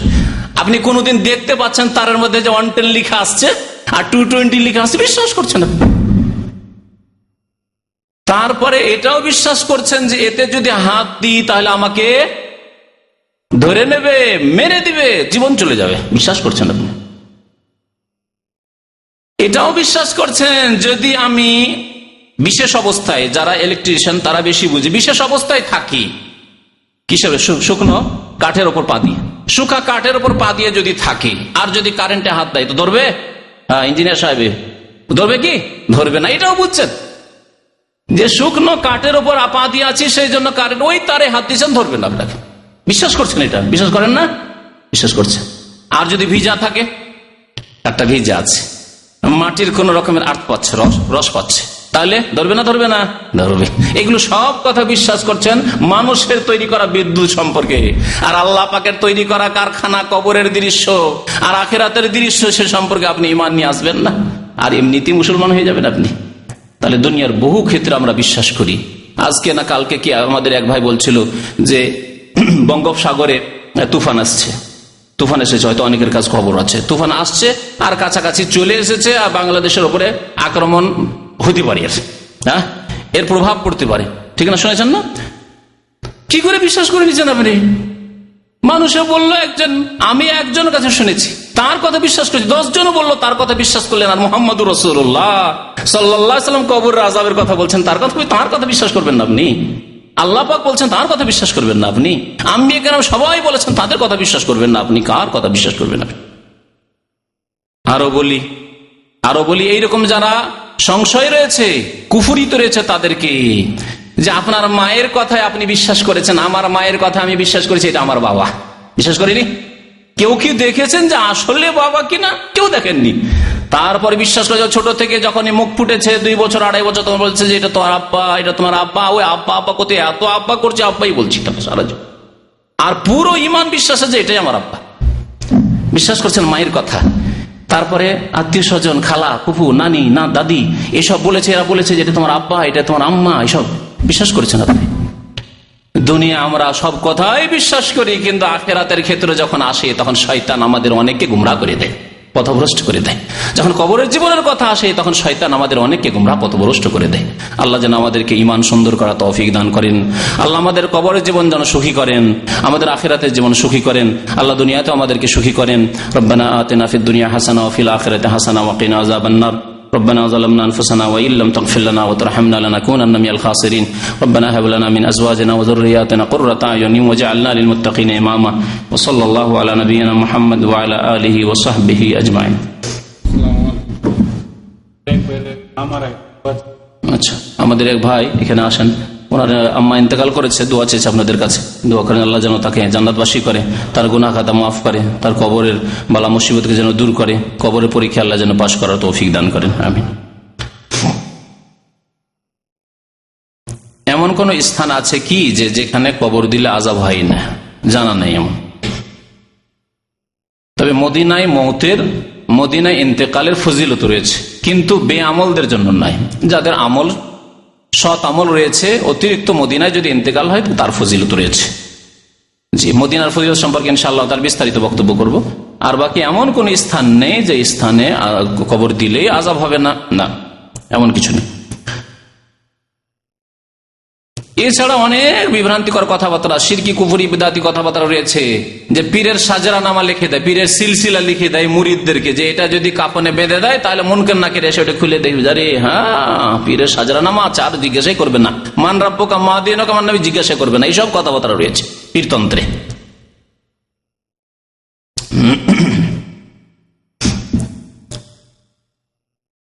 বিশেষ কোন ব্যক্তির কবরকে কি কবর বলবো না? না, প্রত্যেকের কবর কবর। আমি একটি বিষয় আছে, দীর্ঘদিন আগের আলোচনা আছে, নবী করিম সাল্লাল্লাহু আলাইহি ওয়াসাল্লামের কবরকেও সাহাবায়ে কেরাম সবাই কবর বলতেন। আবু বকরের কবরকে কবর বলতেন, ওমরের কবরকে কবর বলতেন, সবার কবরকে কবর বলতেন। সুতরাং আল্লাহর নবীর কবরকে রওজায়ে পাক বলা বিদআতি কথা, আর পীরদের কবরগুলিকে মাজার বলা বিদআতি কথা, আর গরিব মিসকিনদের কবরগুলিকে কবর বলা শুধু ভ্রান্ত কথাই। সবগুলি কবর, সবগুলি কবর। জি, কবরে আজান দিলে নাকি আযাব হয় না? হ্যাঁ, এটি নতুন নতুন মতবাদ আহমদ রেজা খান বেরেলভি ভারত থেকে চালু করেছে, আজকে থেকে প্রায় 40 থেকে 50 বছর আগে। আর তার একটা ছোট্ট পুস্তিকা আছে আজানুল কবর। আর এই মুশরিক বিদাতি যে কবর পূজাকে ধর্ম বানিয়েছে, সে কোরআন এবং হাদিসকে বিকৃত করে বলছে যে কোরআন হাদিসে আছে কবরে সিজদা করার কথা, কবরওয়ালার কাছে দোয়া করার কথা। এই দলটি বাংলাদেশে বিভিন্ন জায়গায় আছে, যারা নিজেদেরকে রেজভি বলে অথবা সুন্নি বলে, আহলে সুন্নাত ওয়াল জামাত বলে, কিন্তু তারা আহমদ রেজা খানের উম্মত। তাদের আকীদা যে কবরে আজান দিতে হবে, নবী করিম সাল্লাল্লাহু আলাইহি ওয়াসাল্লাম থেকে কোনো এর প্রমাণ নেই। আমার সময় বেশি হয়ে যাচ্ছে, না হলে আমি বলতাম। আমার ছাত্র জীবনের শেষ বছর ছিল, দাওরাতে পড়াশোনা করতাম, তখন একবার ওইরকম এক বিদাতি মোল্লা এসে, মোল্লা কোনো আলেম না আধা মুন্সি আর কি, তো মুন্সি এসে এক গ্রামে কবরে আজান দিতে শুরু করেছে। ওই বেরেলভি এলাকায় এসেছে, আজান দিতে শুরু করেছে। তারপরে ওখানকার শিক্ষিত লোকেরা ছিল, যারা নতুন লেগেছে, যদিও তারা বেরেলভি তবু নতুন লেগেছে, প্রথম ওই এলাকায় আজান হয়েছে, তখন ওরা দৌড় দিয়ে চলে এসেছে আমাদের ওই মাদ্রাসা, যে মাদ্রাসা আমি ফারিক হই। 1982 বা 81 ঘটনা, 1981 অথবা 82 ঘটনা। তো তারপরে আমাদের এক ওস্তাদ গেলেন, তার সাথে আমাকে নিলেন, যে বুখারী মুসলিম এগুলো হাদিসগুলো নিয়ে যেতে হবে। আর আমি আলহামদুলিল্লাহ পড়াশোনা ভালো বলছে, একটা ছেলে নিয়ে আর একজন ওস্তাদ গেলাম ওখানে। ওরা জানতে পেরেছে যে আলেম আনতে গিয়েছে, তার আগেও মোল্লা পালিয়ে গেছে নেই। তো ওই গ্রামে গিয়ে আলোচনা হইলো, আর সেখানে হাদিসগুলো খুলে দেখানো হলো। আজান শুধু নবজাত সন্তান, যে নতুন জন্ম হয়েছে বাচ্চার, এই শিশুর কানে আজান দেওয়ার হাদিস আছে। এছাড়া নামাজের আজান আছে, আর কোনো আজান নেই। আমাদের ঝড় তুফানে আজান দেয়, তাই না? ঝড় তুফানে আজান, যখন ঝড় তুফান ঘূর্ণিঝড় হয়, কত যে ছোট কালে আজান দিয়েছি। আমার আব্বা আজান দিতেন, কিন্তু আমার মামার বাড়িতে দেখতাম মামাতে বাইরে আজান দিচ্ছে, সবাই আজান দিচ্ছে, আমিও আজান দিতাম। এসব বিদাতি কাজ, সব বিদাতি কাজ। কবরে কোনো আজান নেই। কবর যদি সুন্দর করে খনন করা হয়, সেটা নাকি সৎ লোকের আলামত। কেমন কথা? সুন্দর করে খনন মানে কবর খনন করতে গিয়ে যদি ভুসড়ে না পড়ে, এটা বলতে চেয়েছেন মনে হয় নাকি? না, এমন কিছু নাই। নরম মাটি থাকলে, বর্ষাকাল থাকলে, আর ইন্ডিয়া বাংলাদেশের জমি হলে এমনিতে ভালো ভালো সৎ মানুষের কবর ভুসে পড়বে। মাটি কি আর কি বুঝবে যে এটা সৎ লোকের কবর? তা ভুসলিতে হবে না, আর অসৎ লোকের তো ভুসলে যেতে হবে। ওর যেটা কাজ করবে। আর যদি কবর ভেঙে পড়ে যায় অথবা পানি উঠে, তা না অসৎ হওয়ার কারণ না, এসব মিথ্যা কথা, সব ভুল কথা, ভুল কথা। বর্ষাকাল যখন থাকবে উঁচু জায়গায় কবর দেন, এবং কবরস্থানে কবর দেন। কবরস্থানে একটু উঁচু জায়গায় করেন, নিচু জায়গায় যাতে না হয়। আল্লাহর ওলি যদি কবরের পাশ দিয়ে যায়, তখন নাকি আযাব হয় না? ডাহা মিথ্যা কথা, ডাহা মিথ্যা কথা। নবী করিম সাল্লাল্লাহু আলাইহি ওয়াসাল্লাম চাইতে আল্লাহর বড় ওলি কে ছিল? ওলি মানে দোস্ত। তো আল্লাহর অন্তরঙ্গ বন্ধু, ওলির চাইতে বড় উপাধি হচ্ছে খালিল। খালিল মানে অন্তরঙ্গ বন্ধু, খালিল মানে অন্তরঙ্গ বন্ধু। আল্লাহ পাক মাত্র 2 নবীকে খালিল বলেছেন, আর কাউকে খালিল বলেননি। ইব্রাহিম আলাইহিস সালাম আর মোহাম্মদুর রাসূলুল্লাহ সাল্লাল্লাহু আলাইহি ওয়াসাল্লাম। তো মোহাম্মদুর রাসূলুল্লাহ হাদিস তো পড়ে শোনাইলাম, মুসলিম শরীফের হাদিস, যে 6টি কবর বা 5টি কবর ছিল বা 4টি কবর ছিল, আর সেখান দিয়ে যাচ্ছেন নবী করিম সাল্লাল্লাহু আলাইহি ওয়াসাল্লাম। আর আরেকটি ঘটনায় 2টি কবর ছিল, তাদের আযাব হচ্ছে। আল্লাহর নবী, দুনিয়ার সবচেয়ে বড় ওলি, আল্লাহর অন্তরঙ্গ খালিল, তিনি যাচ্ছেন আর কবর আযাব হচ্ছে, বন্ধ হচ্ছে না। তাহলে এসব ভণ্ড ওলি, যারা ওলিয়া ও শয়তান কিন্তু নিজে ওলি দাবি করে বসে আছে, তাদের ফজিলত কোত্থেকে পেলেন আপনি? সত্যিকার ওলি যদি এই উম্মতের হয়, শ্রেষ্ঠ ওলি আবু বকর সিদ্দিক, আবু বকর, ওমর, ওসমান, আলী। এইভাবে ওলি চিনতে শেখেন, ওলিকে চেনেন এবং তাদের সাথে মহব্বত করুন এবং তাদের অনুসরণ করুন, তাদের পথে চলুন। আর ভণ্ডদেরকে ওলি বানিয়ে বসে আছেন।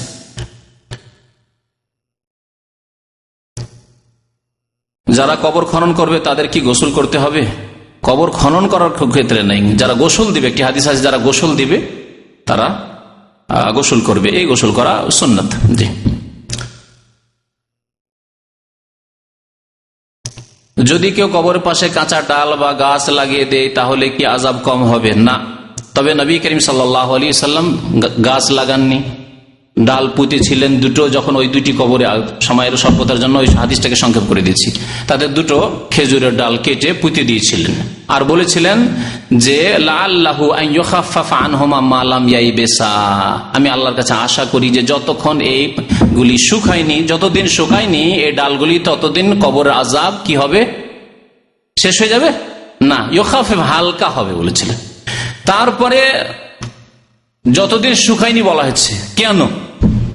কে বলছে যে তসবিহ তাহলিল করতে আছে সেজন্য? এটা নিজের আবিষ্কার, নবী সাল্লাল্লাহু আলাইহি ওয়াসাল্লাম কথা বলেননি, কিন্তু এটা নিজের আবিষ্কার। অনেকে এই ব্যাখ্যা করতে চেষ্টা করেছে যে যেহেতু ডাল তসবিহ করছে, সেজন্য যতক্ষণ তসবিহ হইতে থাকবে ততক্ষণ কি হবে?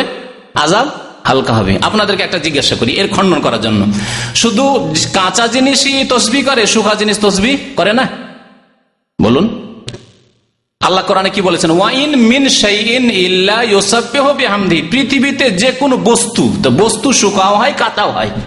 তাহলে এই পিলারও তসবিহ করছে, মাইকও তসবিহ করছে, স্ট্যান্ডও তসবিহ করছে, লাইটও তসবিহ করছে, মানুষও তসবিহ করছে, জিনও তসবিহ করছে, গড়িও তসবিহ করছে, চন্দ্র সূর্যও তসবিহ করছে, পাহাড় পর্বত, শুকনো পাথর তাও তসবিহ করছে। ওয়াইন মিন শাইইন ইল্লা ইউসাব্বিহু বিহামদি, শুকা ডালও তসবিহ করছে, কাঁচা ডালও তসবিহ করছে, পাতাও তসবিহ করছে, শুকা পাতাও তসবিহ, সব তসবিহ করছে, কাপড়ও তসবিহ করছে।